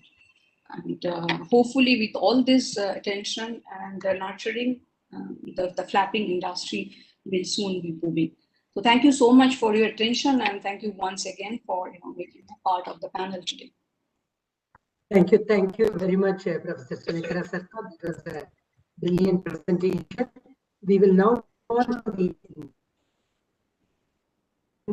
presentation from IIT again, from Professor Murthy, Department of Aerospace, IIT Madras, who would talk about the potential disruptive technologies, because that is again another talk everywhere, disruptive technology. So how is it affecting the drone thing? He will make a presentation very quickly. Dr. Murthy Naradanahalli, I hope I am pronouncing it right. Engineering, IIT Madras, as I said, he has done aerospace engineering from Indian Institute of Technology, and MS in aeronautics and aeronautics from astronautics from Purdue University, USA, and PhD from again aeronautics and astronautics, Purdue University, West Lafayette in USA, Indiana. He was recognized as a Young Faculty Recognition Award he won from IIT Madras for the purpose of research teaching record in the year 2010. He has been involved in research activities related to aircraft structure and their fatigue and fracture related damage. He is also interested in development of IC engines based unmanned aerial systems for longer ranges and endurances. Over to you, Dr. Murthy. But is there any possibility of me able to share the content? Yeah, because right now it's not allowing me to share. Is there a possibility of allowing me to share? Yeah, we can do, but my people also can do if you are comfortable. Sure. So, yeah, now I can share. If I can share myself, it will be easier for me. Is that fine? Yeah, it's possible. Swarna, please transfer the rights immediately, ma. Yeah, I've been transferred the rights. I'll share. Please try. Please try. If you have a problem, I'll request my colleague to. So, can you see that? Yeah.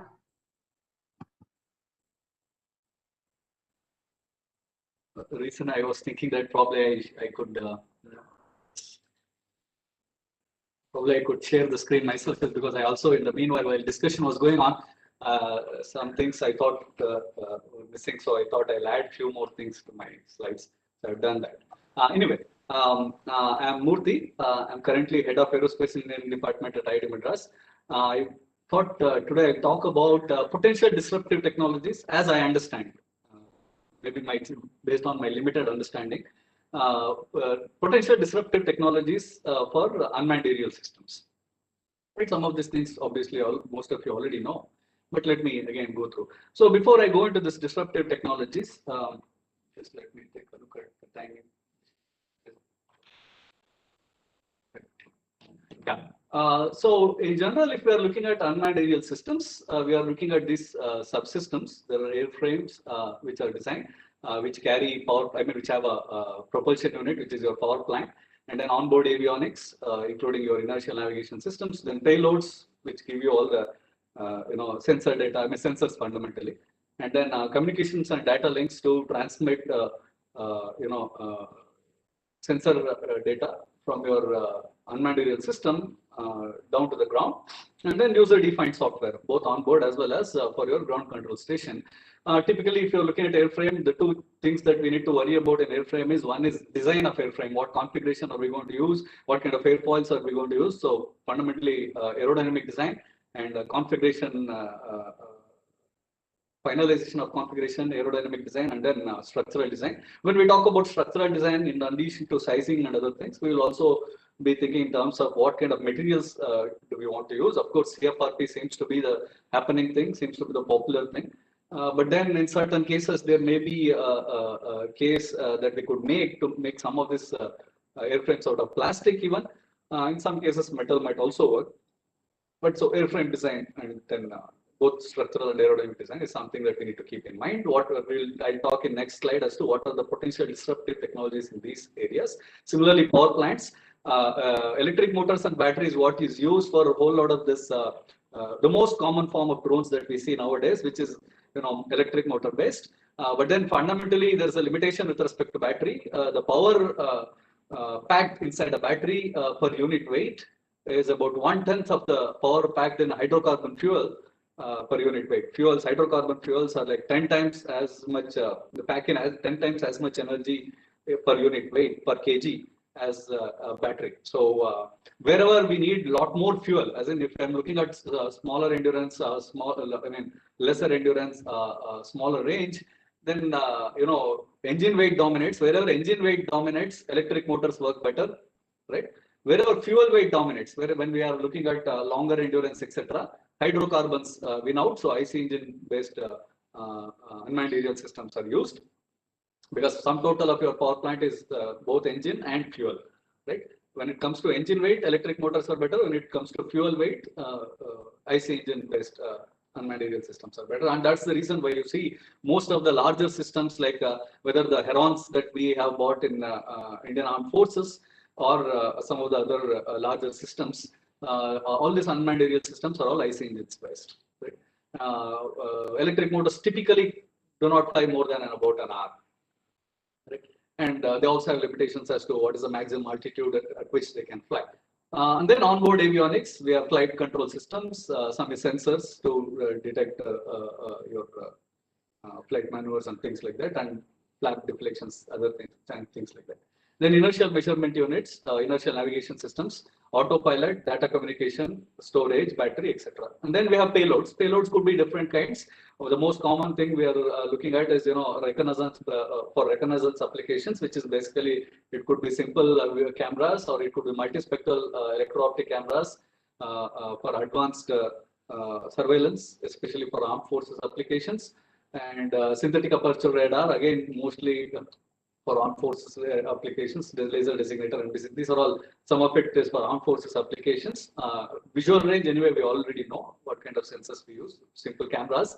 Most of these cameras, especially if we are operating at slightly higher altitude, are gimbaled, and they are also cooled sensors. So if these cameras have cooled sensors and they're gimbaled, then it increases the weight, it increases the cost, most importantly. In addition, some of these unmanned aerial systems could also be used for various other applications, as our first speaker already informed us, including atmospheric measurements. I have put in the kind of things that we are kind of interested in. And then, of course, there's communication and data links. Currently, whole lot of these unmanned aerial systems, the larger unmanned aerial systems, use similar kind of systems for both command data as well as payload data. As in for flight control, you're giving in the commands. For that, they share kind of similar bandwidth, the same bandwidth for both command as well as payload data. Is that the best way to do? We need to think about it. Then we have user-defined software. Of course, we have pretty good capability in our industry anyway. In most of these cases, actually, if I'm looking at unmanned aerial systems, I mean, they are the hot and happening things, but I think they're actually relatively low-hanging fruit because whole lot of these technologies, except for inertial navigation systems, INS systems, we already have in India. I think. I mean, it's just that we have to re-engineer it a little bit to adapt it to unmanned aerial systems, but somehow we seem to be a bit reluctant and lower confidence to do that. Wherein whole lot of times we have been taking technology transfers, or we have been buying things off the shelf rather than developing our own. Though I have heard from many places how we have our own indigenous UAS and all, but whole lot of times subsystems are all just bought out. That's unfortunate because I think most of the technologies exist already in our in different Indian industries. So without going into what are the existing technologies that are required and how they already exist in our Indian industry, various Indian industry. For example, if you look at not just industry, if you look at ISRO, just to tell you quickly, if you look at ISRO already has multispectral payloads, SAR payloads. ISRO has been using it for quite a while. But nevertheless, we have not adopted those technologies. In fact, ISRO has also developed these things at a lower weight scale. Synthetic aperture radars, mini SARs, which are 8 kgs, and then multispectral electro-optic payloads, which are again 8 kgs to 9 kgs, and then we still don't use them. We still go and buy some of these payloads from abroad. Somehow we have to figure out a way to interact with places like ISRO to use adopt some of these technologies for unmanned aerial systems. The SAR which ISRO has developed is also for 5 kilometers kind of altitude applications, but with some engineering, we should be able to even bring it down to lower altitudes, or perhaps for SAR applications, it's better to fly at 5 kilometer altitude anyway. So disruptive technologies. I mean, I'm basically going back to this, and then for each of these topics, I'm trying to see what are some of the disruptive technologies that we could possibly have in near future, not over a long time frame, but in a near future. First, airframe. Airframe, all of us know, 3D printing is a new technology, manufacturing technology. I am now in this slide, I had concentrated only on the structural aspects, but then I realized that I needed to add a little bit on aerodynamics aspect, which I've added a slide in next slide after sending it to Madam. So airframe, if you're looking at manufacturing of airframe, the structural aspects, I'm a structures guy, so I was concentrating a little bit more on that. We have this 3D printing. 3D printing can be done with plastic, and of course, nowadays they are also trying to do 3D printing with composites. I mean, I've written CFRP, but it's really composites. If we want to do this kind of 3D printing, we need to bring in certain changes in design philosophy. If we are making with metals, we have this typical airplane structures have this skin stiffener combination. We have a thin skin or a skeleton framework with ribs and spars and all these things, which are all thin wall sections, and they're all riveted together in metals. In case of CFRP, we need to kind of put a mold. Again, we still use a skin stiffener combination. We have a central spar, then we have stringers, and we have ribs, and then on top of that we have a skin. This is the kind of design philosophy we have been having, because when we are talking about CFRP wings, we have been co-curing the skin with rib, etc., and then we finally bond them together. But if we are trying to do 3D printing, I mean, we cannot use similar design philosophy. We need to use a little bit more different design philosophy for plastics and CFRP. So that if we want to adopt this 3D printing, we need to go back and revisit our design philosophy in general, structural design philosophy, rather than just simple thin wall structures with skin and stiffener combination. And then when we go to propulsion systems, currently IC engines are obviously coming back thanks to drone technologies. They are also improving. But IC engines originally were kind of abandoned because of their low power to weight ratio. Typically, we used to achieve less than 1 kilowatt per kg per kg weight of IC engines. But today, IC engines, lot of advancements have happened. Actually, quite a few advancements are not necessarily due to drone technologies, but quite a few advancements in IC engines have been in the domain of racing cars. In racing cars, weight really matters again, and then so they have been reducing the weight. So today, for example, about 5 or 6 years ago in Le Mans racing, I think Nissan used IC engine which gives you 400 horsepower, and then it was only weighing 40 kilograms, right? But of course, durability is an issue there. But nevertheless, today IC engines are available which can give you up to like easily, commercial IC engines are available which can give up to easily 2 kilowatts per kg. Probably we could push it to 3 kilowatts per kg. That kind of advancement, that kind of investment in increasing the efficiencies of IC engines are required. There are a few other things in design itself which we can do at a different level in IC engines. For example, if you look at our aircrafts when they are taking off and when they are landing, that's when it requires maximum thrust. Whereas in level flight, they don't require a large amount of thrust. Roughly, if you're looking at takeoff requires almost 3 times thrust as compared to level flight. So most of the engines are, sized for takeoff. So when they are flying in level flight, they're actually operating at much lower efficiency. There are some ways of changing that. One of the common ways that we have been looking at so far is basically use assisted taking off, like use some sort of a jet assisted takeoff or a catapult assisted takeoff.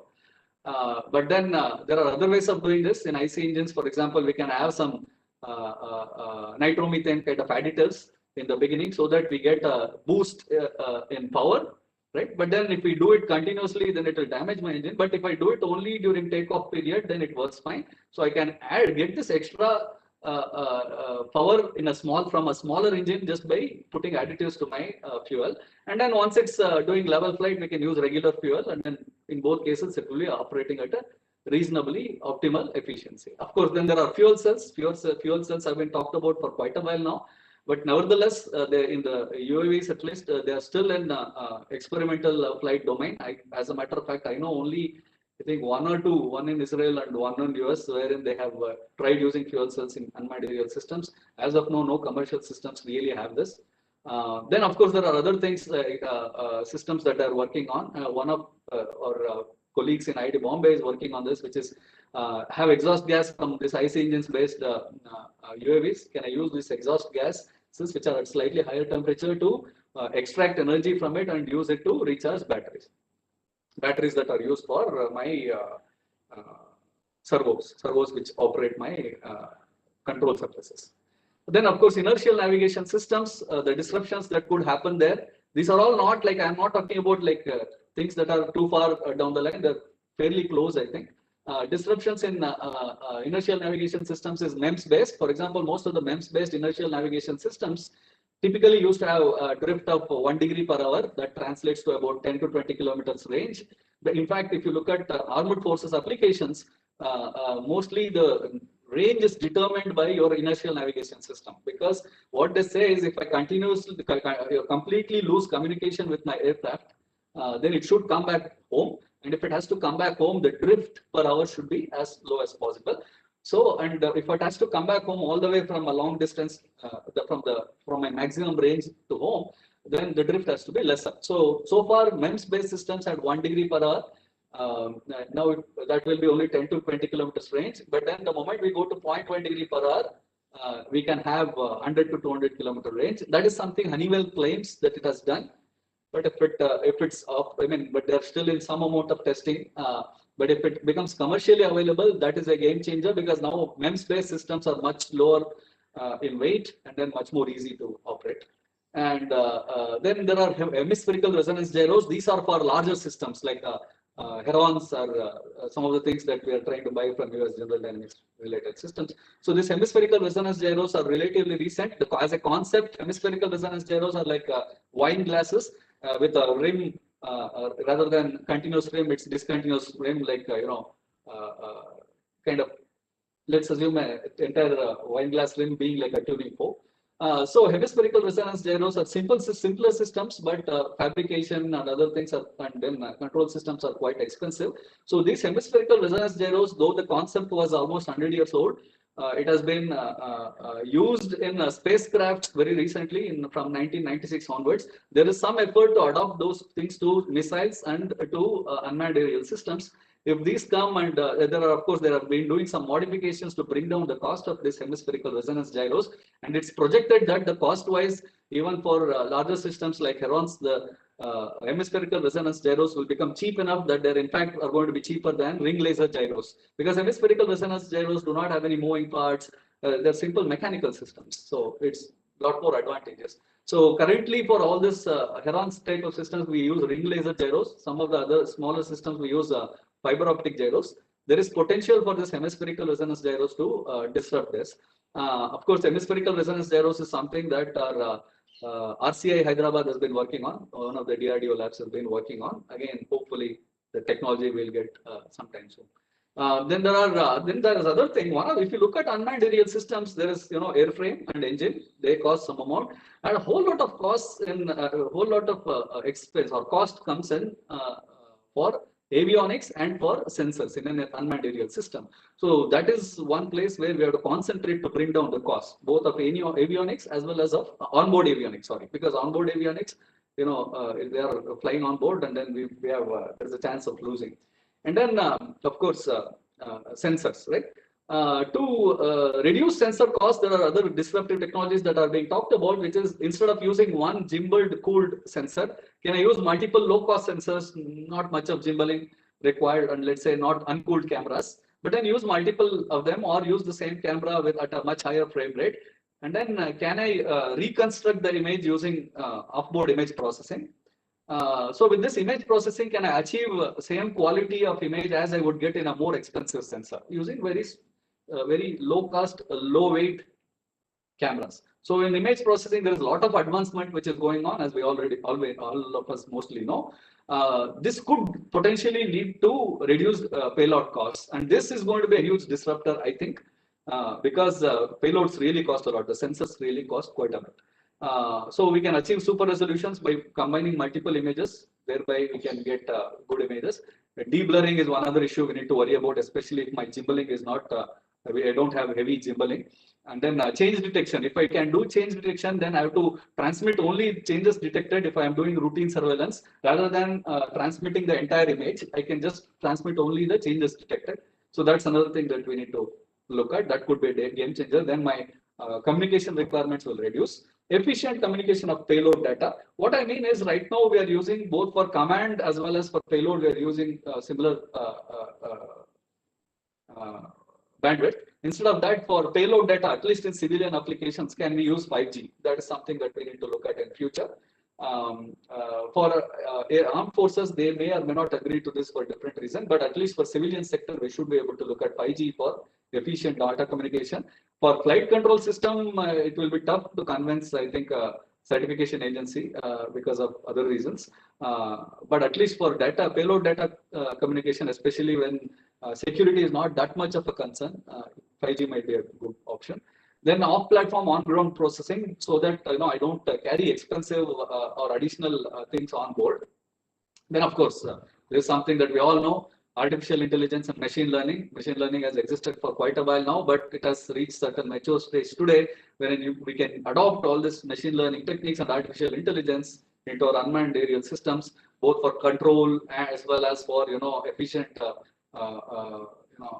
data transmission, or efficient sensor payload data transmission. So these are all the disruptive technologies. I'll quickly talk about aerodynamics and design related some minor disruptions, not too much. But see, what is happening in a lot of unmanned aerial system design is, even when I talk to quite a few of the companies, I wanted to add this because I also saw there are at least one company which are designing airplanes. Whole lot of times when I say, oh, they have designed their own airframes, whole lot of times the airframes still, the design is mostly in terms of sizing alone. And rather than paying quite a bit of attention to aerodynamics aspect of it, what do I mean by that? Whole lot of times I see them using airfoils which are not really suited for this kind of Reynolds number. Reynolds number is effectively represents what is the speed at which we are flying, what is the dimension of my airplane.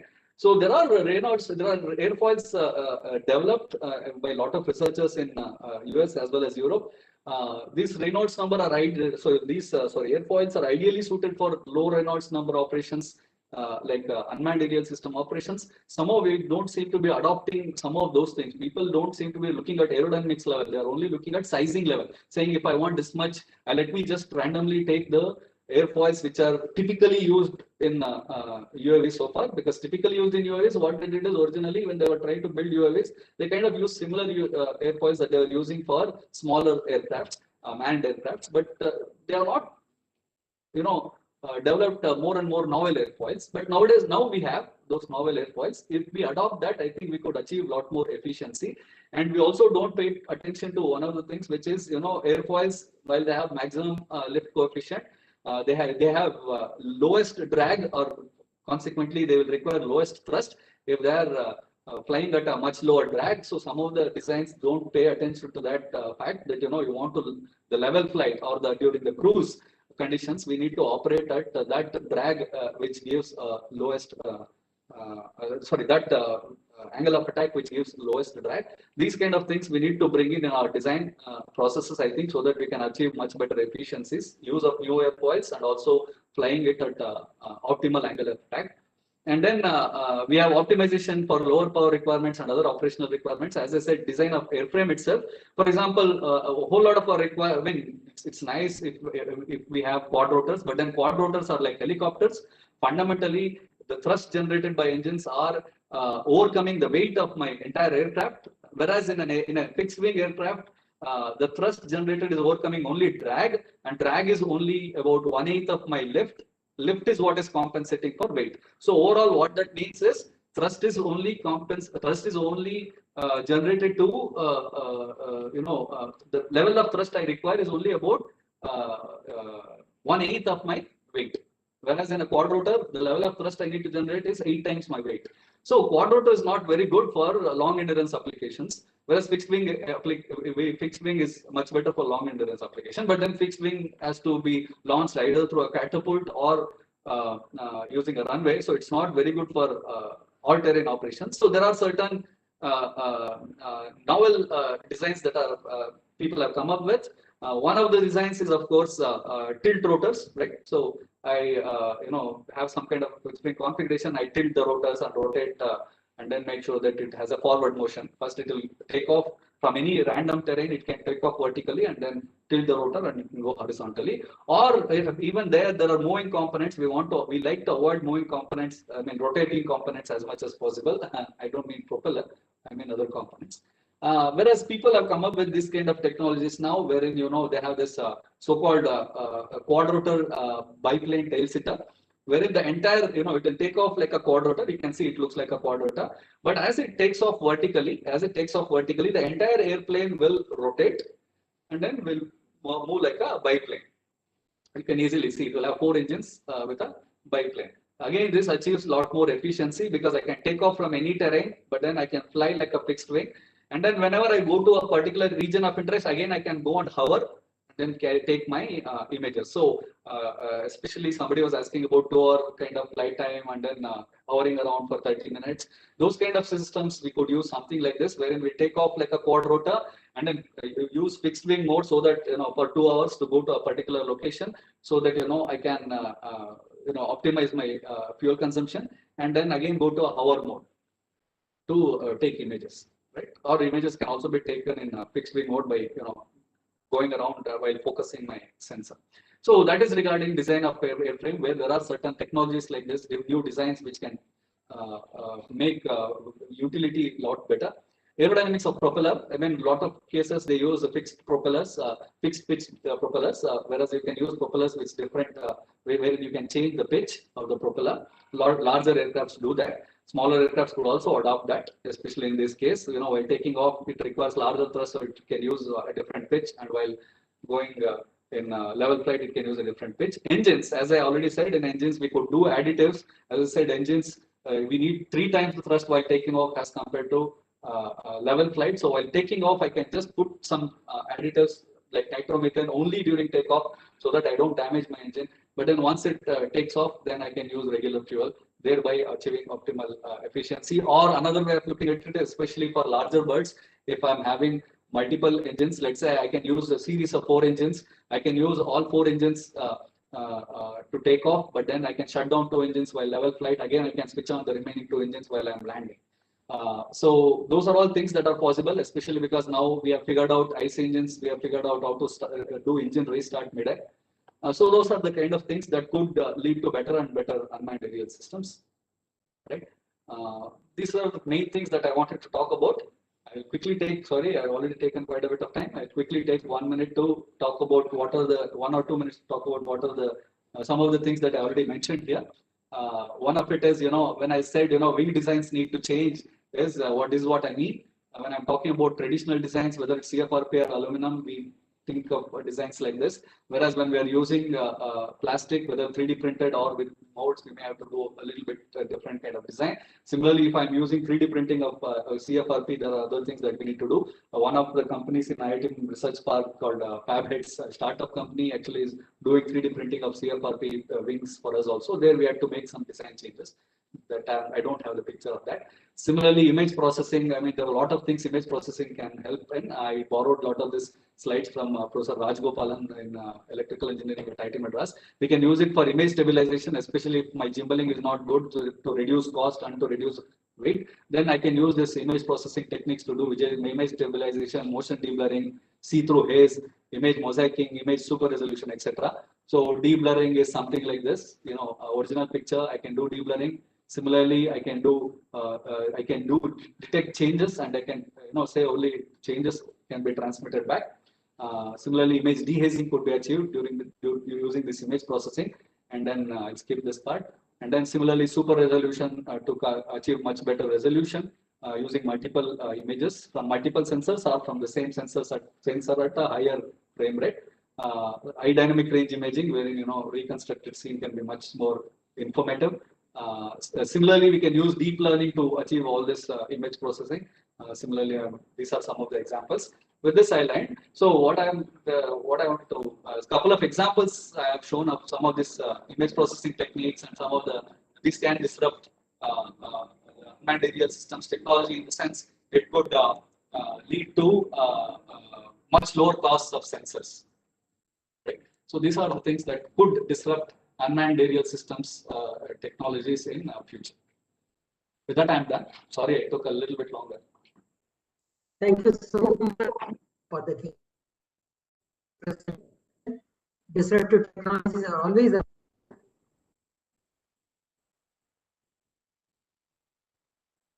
fascinating to hear from you. Thank you so much, Dr. Murthy and your team.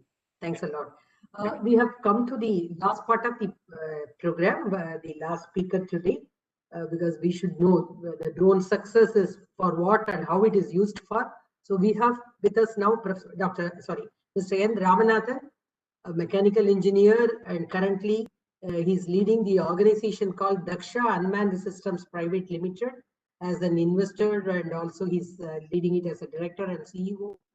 He's a mechanical engineer by background and professional work experience with different companies for more than 15 years in corporates such as TVS, Toyota, and others. Since 2011, he had been an entrepreneur. His area of new product developments, cost management, etc. And he had handled both domestic and international OEMs as customer, and has built a successful long-term business relations with them. He has been trained in AOTS Japan and also in Toyota production system. Since November 19, he is with Daksha Unmanned System, a company which is aiming to be a technology leader on many of the applications for the drone. Over to you, Mr. Ramanathan, with an apologies that we have made you wait, because the use cases always take time. That's the problem. No problem. Thank you. Can I have the sharing rights? Because it is now I'm not able to share. I'll just check it up. Swarna, can you? Yes, ma'am, it's been done. Are you able to get Mr. Ramanathan? No, I'm not getting the sharing. Maybe I think, Swarna, if you have the thing I've sent, I can just. I will do it, sir. Yeah, please. Thank you.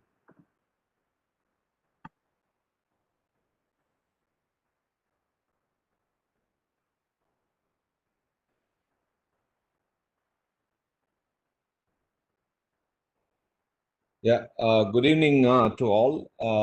I'm Ramnathan, and just a quick short brief on a company. Daksha Unmanned Systems is basically a company formed with a exclusive MOU technical tie-up with MIT, which is Anna University, CASR Division, Center for Aerospace Research. And the name Daksha is given by none other than the scientist of the century, late Dr. Abdul Kalam. And CASR has been working in drones since 2001. And whatever we have been discussed as by Mr. Pankaj Singh on various applications, we have done various trials successfully on that.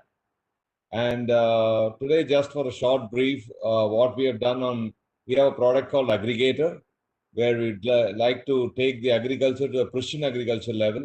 Just with that note, I would like to share you some few slides of what we have done with an intro of what the product is, and then going by use case what we have achieved. Next slide. Yeah, this is the aggregator, which is, as Professor Murthy said, this is the first of its kind a petrol engine, ice engine based hybrid UAV, and with a payload of 16 liters tank capacity and a 3.5 liters fuel tank. The next one, please. This was inaugurated. We had a formal thing in by the CM in Salem last year before the COVID, when he opened up the laid the foundation for the veterinary thing and the farmers produce in Salem, where Sri Gagandeep Singh also was available. We inaugurated this drone. He also flew this. Next slide, please. This is just a quick summary of what it is. It's a fuel capacity is 3.5, spray 16. Autonomous models, you can have 100% semi and manual. Nozzle is a automated spray nozzle which sprays like a mist, and the spray width is 3 to 4 meters. Flight endurance about 40 minutes. 3 to 4 acres per hour you can produce. The spray productivity. Flight range is about 0.5 kilometers from the ground control station, and then operating temperature between -5 to 50.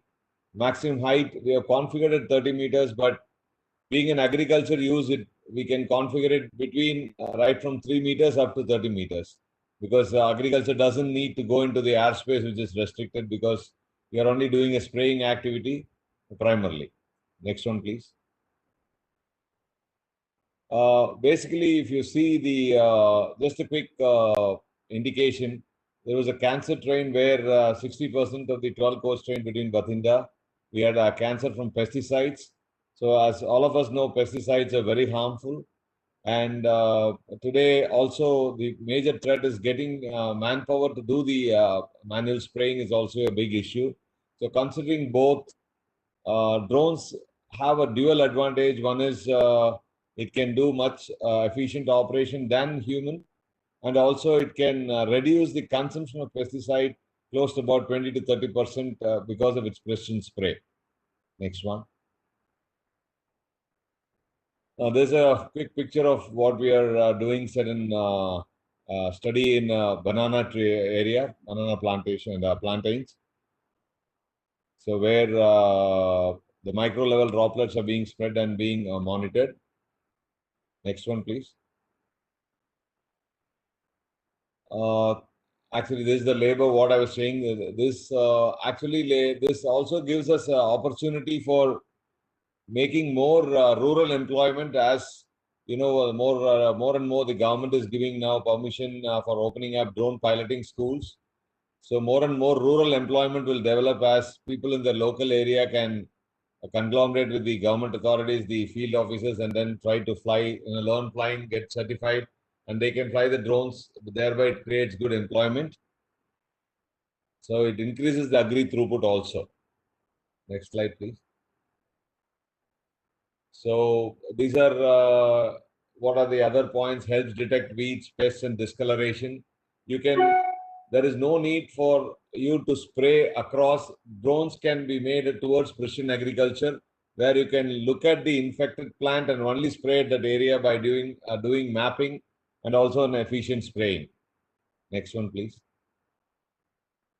You can see a farmer holding is one of our trials during in Trichy area. It is so easy to operate. It's a one-touch operation. And if there is a failure in the engine, there is a return to home safety feature, so it safely lands down. Next one.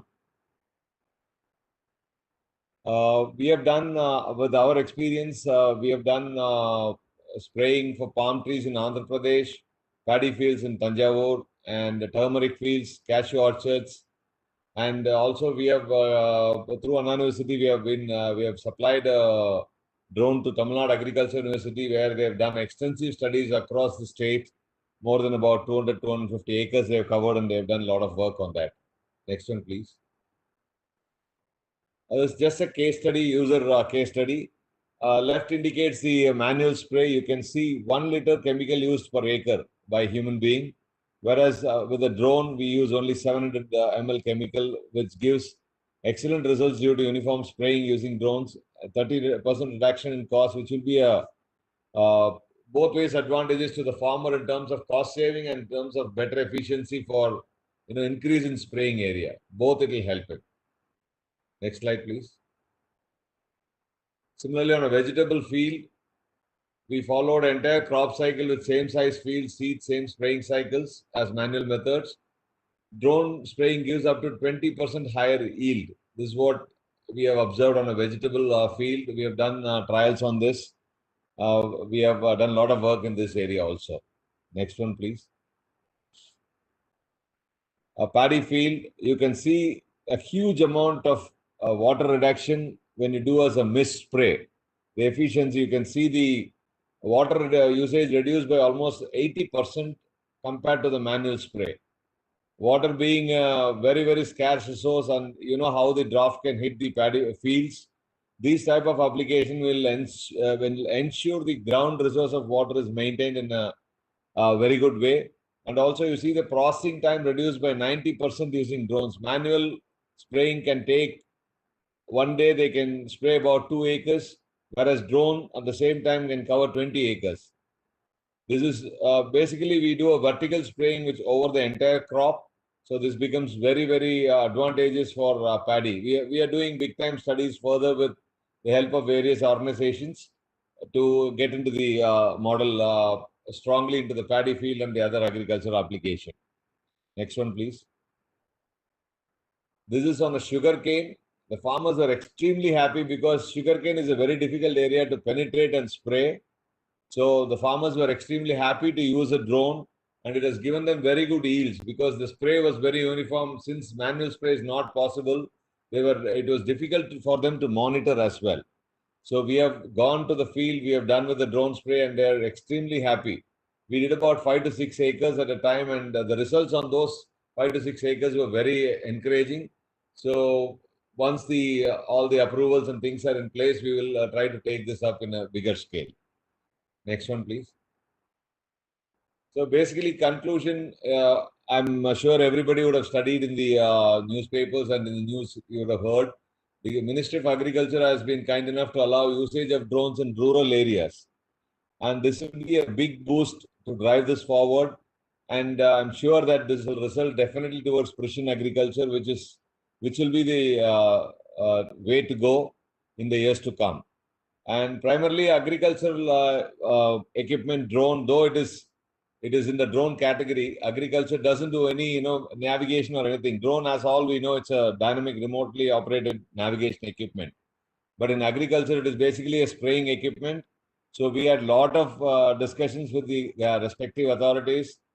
And Shri Ambar Dubey was also very collaborative. We worked during the locust also. We went and sprayed. It gave good results. Our drones were flying in the locust areas. And whatever Mr. Singh said, all those areas we are working with various departments, including mapping. We have done quite a bit of mapping in Pudukkottai area for the government. And we did a huge work during the COVID spray in Chennai and in Bangalore.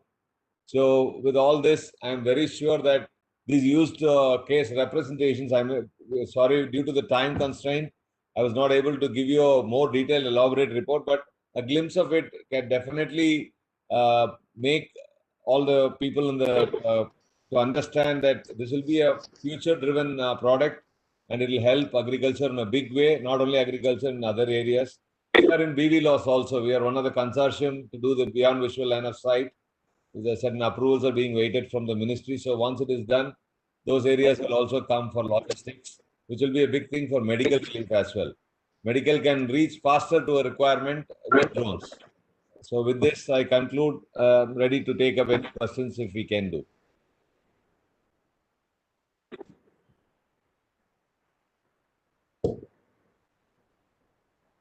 Ma'am, you have to unmute, ma'am. Ma'am, please unmute. Sorry, apologies. I said the proof of the pudding is eating. So that's what we heard just now. So probably we should have more time to have a more detailed presentation to the members. Thank you so much within the limited time. It's amazing the kind of work you are doing, particularly in agriculture. Yeah. Probably the next time we can talk about 2-3 use cases also, agriculture plus something. Thank you so much. And since we are running short of time, I will leave it to Mr. Uday Bhaskar Reddy. If Mr. Pankaj Singh is able to take, he's willing to take, we can take 1 or 2 questions addressed to him, and probably the rest we have to take off him. Good evening to all. As ma'am said, we have some question answers which have been coming into the box of our presentation. I will quickly take a maximum 1 or 2, maximum 3 to each one of the participants. Let me start with Sri Pankaj Singh. Sir, one of the participants have asked, often fishermen accidentally drift by crossing the maritime border, especially the Sri Lankan coast. Why not use drone and guiding the fishermen is the question. Is there any plan in the defense sector towards this? No, I don't think you need drones for that. You need satellite locator machines, or you need GPS for that. Drones are not required for that kind of a purpose. And I think they have been given those sat phones, right, sir? If I'm not mistaken. You've been given sat phones. You know, your smartphone these days give you a GPS. You need satellite, small satellite locators which are there. I mean, they can give you your location at any point of time, and your GPS location also. Drones would not serve any kind of purpose here, unless until you station them at one particular place in the sky and tell them that this is the boundary. I don't think that serves much of a purpose. One more rejoinder for your consideration, sir, is one person is asking, since 2018-19, DGCA was confirming that they would come out with a digital sky platform where drones already bought by companies or organizations can be registered under NPNT compliance. But till date, the policies are unclear. Is there any kind of a direction towards that is what you're asking?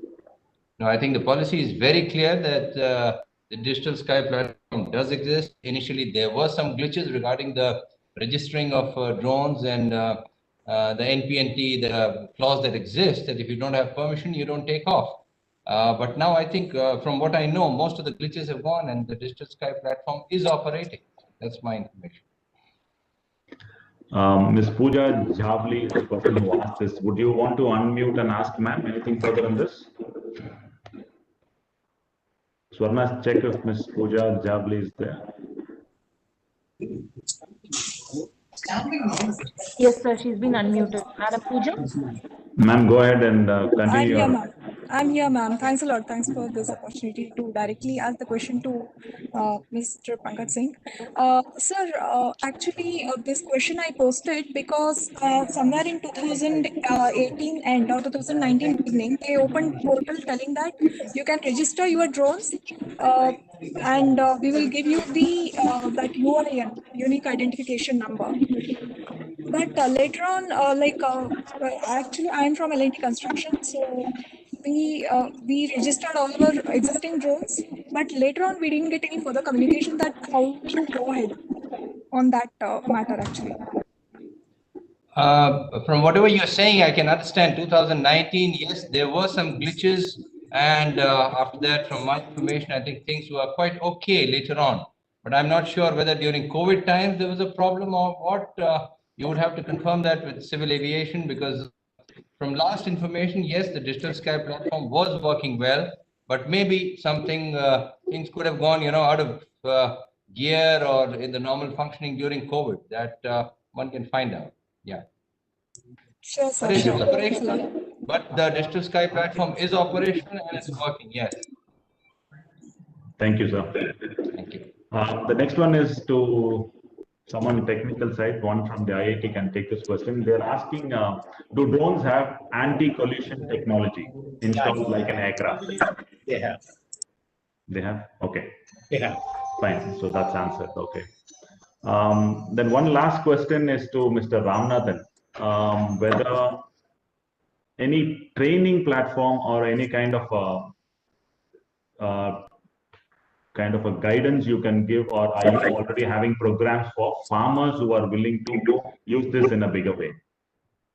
You did show in your presentation, sir, like, how user-friendly things are, but are there any platforms where you are educating them also? Shri Ramanathan. You are muted, sir. Sorry. Currently, there is no platform right away, but we are working with certain FSOs, and basically there are two things. Currently, due to the approval, we need to know all these drones which we fly. We need to get a permission from DGCA. PNT, what we are talking. So we have already applied and we are working on it. So once that is done, and also the pilot school, farmers. We have to train the rural pilots so that we can conduct a class to the farmers, maybe through the FSOs of the government, and we can combine. And we are working with certain group of companies to get into this, and also maybe they can also support on this in the future. Currently, it's not available, but surely I think maybe 6 months down the line, there will be one to support this requirement. So that makes me to ask on behalf of the chamber now, is there any platform where we can participate for the benefit of... Someone came online, I'm sorry. Yeah, this is Jaishankar here. Please go ahead. Pankaj, you mentioned geofencing.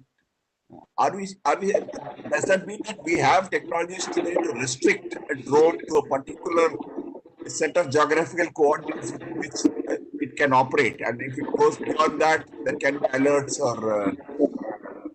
Absolutely, Jaishankar. I mean, there's definite technology, and the current drones also, which some of them have, you can geofence them in a manner, for example, the one that we are using at the border, so that it doesn't stray into the enemy territory, because that would be a clear violation of the international boundary. So we have geofencing, and that is definitely done by embedding in the software and program. That can be done, definitely.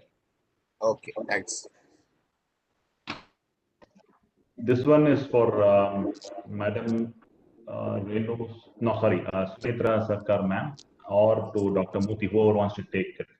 Now, you were talking about some technology, and in terms of biological mimics and flapping devices and small drones and things like that, ma'am. Now, are there any purposes identified so far in India, like you were always rather referring it to outside of India's testing purposes? Have there been any kind of a focus area, like how we have seen in this platform? Defense is spoken about, agriculture is spoken about, measuring requirements? Not commercially, not to my knowledge, but a few years back, I think there was a national program on MAV, and there was some money identified for it. So various research groups, I mentioned a few research groups here. So our National Aerospace Lab MAV program flourished, and a few other groups from different IITs also, received some funding for the phase 1 of that research program. So something good came out of it, but I think it was the phase 2 program never, took off properly. So I don't know why. Maybe there were some, administrative problems. But it's not. I mentioned in my presentation, it's not.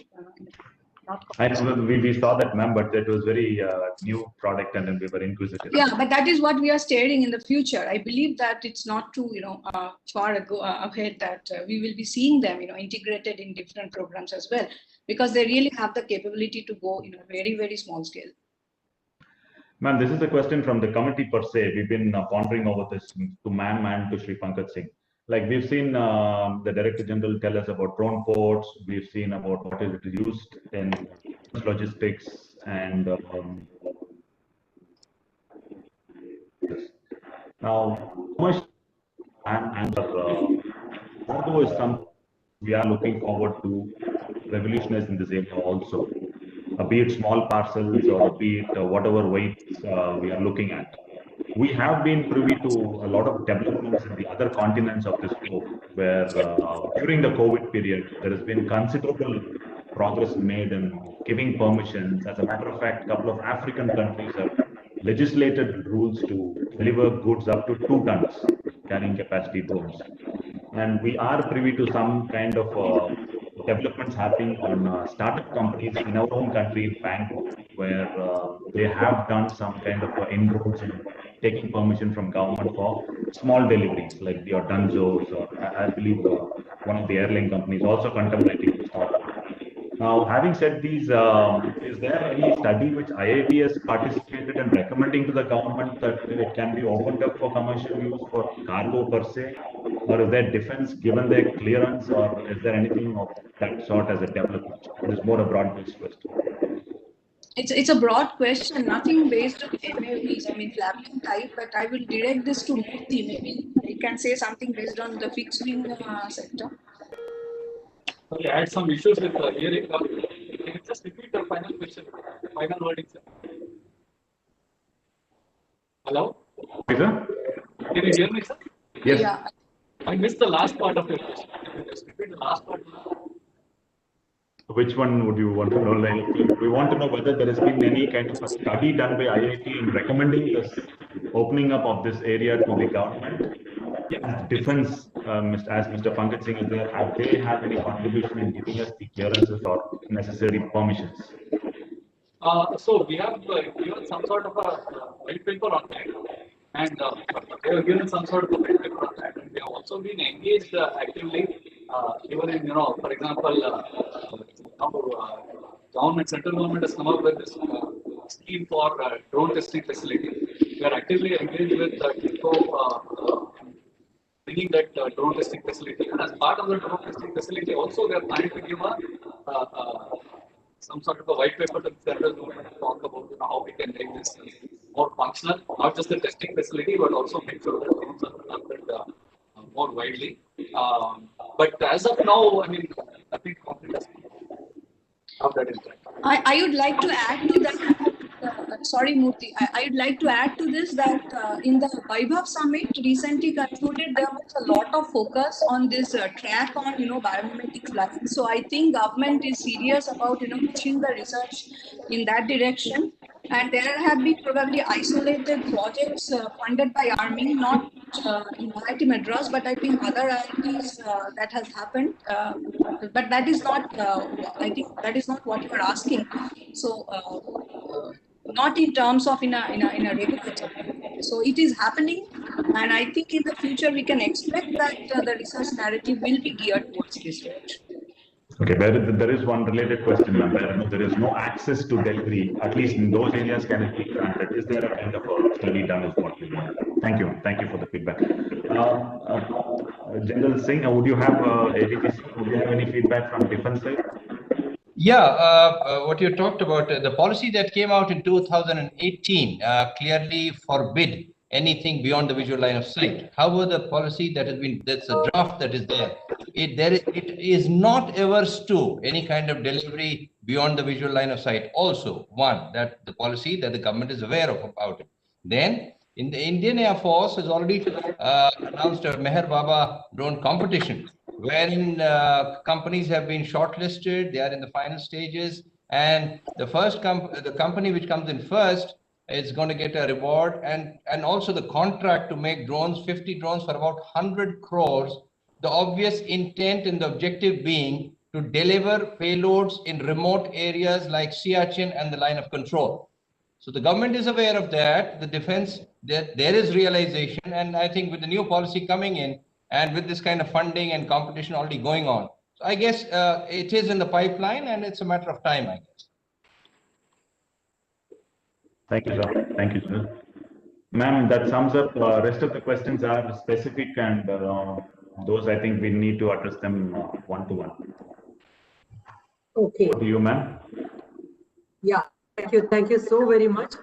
I think for the last nearly 3 hours we have been flying for drone, so it's time for landing now. So let me request T.R. Kesavan, Vice President of the Madras Chamber, to propose the vote of thanks, and we also would request all these speakers to share your addresses so that we would like to send a memento to you as we consented to Mr. Singh. Thank you. Over to you, Mr. Kesavan. Thank you, Saraswati, for the, I think for in such a program, giving a vote of thanks becomes the biggest, because it has such a fantastic program we had today. So to give a vote of thanks is going to be very difficult. But let me still attempt it. I know that Mr. Rambalme, Joint Secretary, promised that he will be here, and I know he couldn't join because of his sudden commitment which came up. But I really want to thank Dr. N. Singh Parmar, IES, former advisor, Mr. Civil Aviation, for stepping into his shoes wherever the policy framework came up. And I'm really thankful to her for doing that particular job and giving clarity to the direction, policy direction as far as the government of India is concerned. I need to really thank Pankaj Kumar, IPS, Additional Director General BSS. I think when we started hearing him, I actually thought of Michael Crichton novels. I mean, certain thing what has been written by him much earlier is really happening in the technology front. Another thing we talked about, some of these things are like a double-edged sword, but I always believe that a double-edged sword doesn't come by himself. The man behind it is the country. So I think he really brought it up very well, saying that you can give a technology, how to use it for the good and the bad. I think that's going to be the critical thing.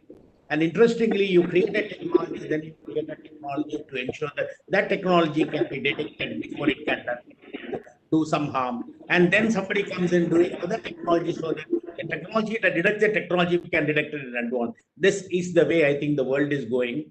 And it all started with the radar when he started driving the car, you know, I mean, you say don't overspeed, then you find out a radar detector. So this is where the world is going. So we only hope that the technology, what you are bringing in, is going to be used for the good. There is so much you can do with the drones, which I think is really covered in his speech. Coming to Professor Sunetra Sarkar, Department of Aerospace Engineering, Madam, it was like a TED talk. I mean, the amount of details what you gave with respect to, and I only remembered something which we all learned, that the aerodynamically the bumblebee just cannot fly, and the bumblebee does fly because she doesn't know about that. So I think that's the reality of life, that a lot of things we are yet to know, and we used to use this for a very different purpose. This quotation was you saying that many times it is better that you don't know that your inefficiencies, because you may not even know that, and you may be able to do much better than what you are. But coming to, I think one of the points very well appreciated from the way you talked about it is that the biometric part of it. I mean, you're creating something which is very clone to the actual living birds. I think it's coming to the quite a bit advanced technology. And you talked about DARPA, and I'm hope that the government of India will also drive in the same direction to create a Defense Advanced Search Project Agency. If they don't have one already, I'm not very sure about it. So that some of these things actually creates the environment for new development. And believe me, many of the technology what every human being uses today, right or wrong, it all started as a military interventions in the past. So that being so, it can be very well used for the good things in life. Then I come to Professor H.S.N. Murthy. I think your speech, sir, will be definitely useful when it comes to drone developers. And I think you have touched upon the areas of development. See, one of the things we have been talking even to the government sectors is that while we talk about a lot of drones being in India, I don't find the ecosystem of drones in India to be developed. That means whether it's the motor or the drive or the frame or the, so I think that's going to be very important if India wants to become a drone player without depending on China. So I think this is very interesting. And I think the concept of VTOL, what you talked about, may be very useful when it comes to payload and long distances. I think some of the people who are listening, I think they probably touch base with both of you, both the IT people, to see how we can take this forward. Then let me come down to Ramnathan, Director and CEO of Daksha. We have opportunities of working with him. See, for me, the drones or anything connected to drones in agriculture is going to reduce two things: the input cost of the farmer, and also less utilization of pesticides or insecticides, etc., which is going to help really the sector. And it also helps to reach the places where normally a human being finds it very difficult. So I think it's going to be great. And I genuinely believe that this is going to be a positive development as far as drones are concerned. Rural area use of MOA being talked about. We are still waiting some more details on it, because the same problem with respect to some clearances. And one area very important in a drone system when it comes to this kind of regular application is consistency of the drone. So that is an area, I think, when we start developing drones in India, somebody need to worry that it is consistent and can replicate what has been doing. And obviously the training to use is, I know that a couple of government setups have already started training and given accreditation for drone flying. At least I know two of them. So I think we can share that offline. I have to thank Mr. P.V. Jayashankar, Chairman WITT. I think he's a gentleman who has made it able to put the whole thing together. So, Mr. Jayashankar, sir, I think really the thanks to you for doing this great job. I know this one thing, we planned for 2 hours and went for 3 hours when we didn't even know that it's going for 3 hours. So that's a great part of it. And MCCA Logistics Committee for creating this, handholding this, and making it happen. And obviously the Secretariat of MCCI, who always has been great in creating events and doing events well, and ensuring that everybody is present and everybody is taken care, even if it is not physical, but even virtual. Coming down to participants and the media, I think our thanks are always with you. And if you have any questions, there's one thing we always been telling, please send it to the MCCA Secretariat. And wherever we can help to get some answers or connect you to the right people, we'll be more than happy to do this. And to the media, who has been always our partners as far as MCCA is concerned, thanks to one and all. And thank you, sir. Thank you. Thanks to all the participants, all the panelists, and everybody. Once again, thanks a lot. Thank you. Back to you. Thanks to you, Mr. Kesa. And next time now.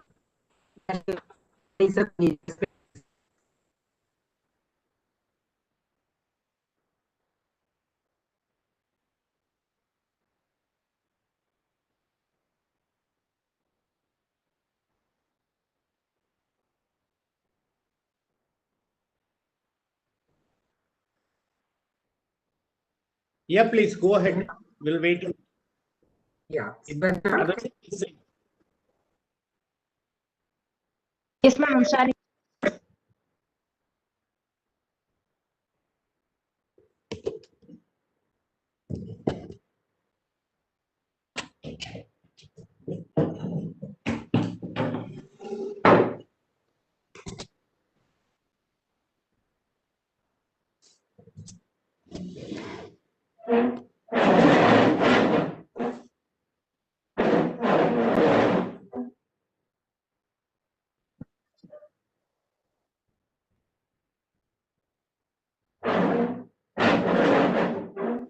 You could able to hear the music, ma'am?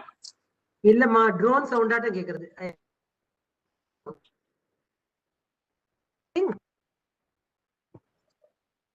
Should we sing?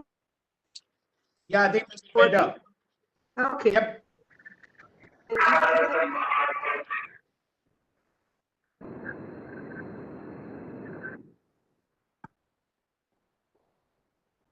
Swarna, you can stop that. We will sing, ma. Yeah. Swarna, you please mute it. Okay, ma'am. I will start. Janagana mana jayati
Jai Hind.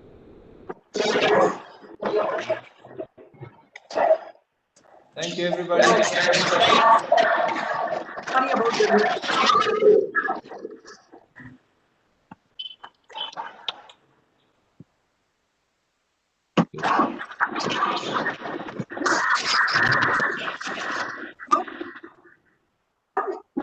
we have come.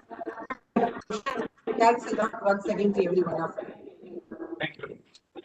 Thanks for the. Thank you. Thank you very much. Thank you, madam. So much, sir. Yeah, thank you. Thank you, everyone. Thanks See for you. Thank you, everybody. It is wonderful to be here. Thank you. Thank you. Thank you, madam. Thank you. Thank you all. Thank you. Thanks, Mr. Ramnath. Stay in touch, Mr. Ramnath. Thank you, madam.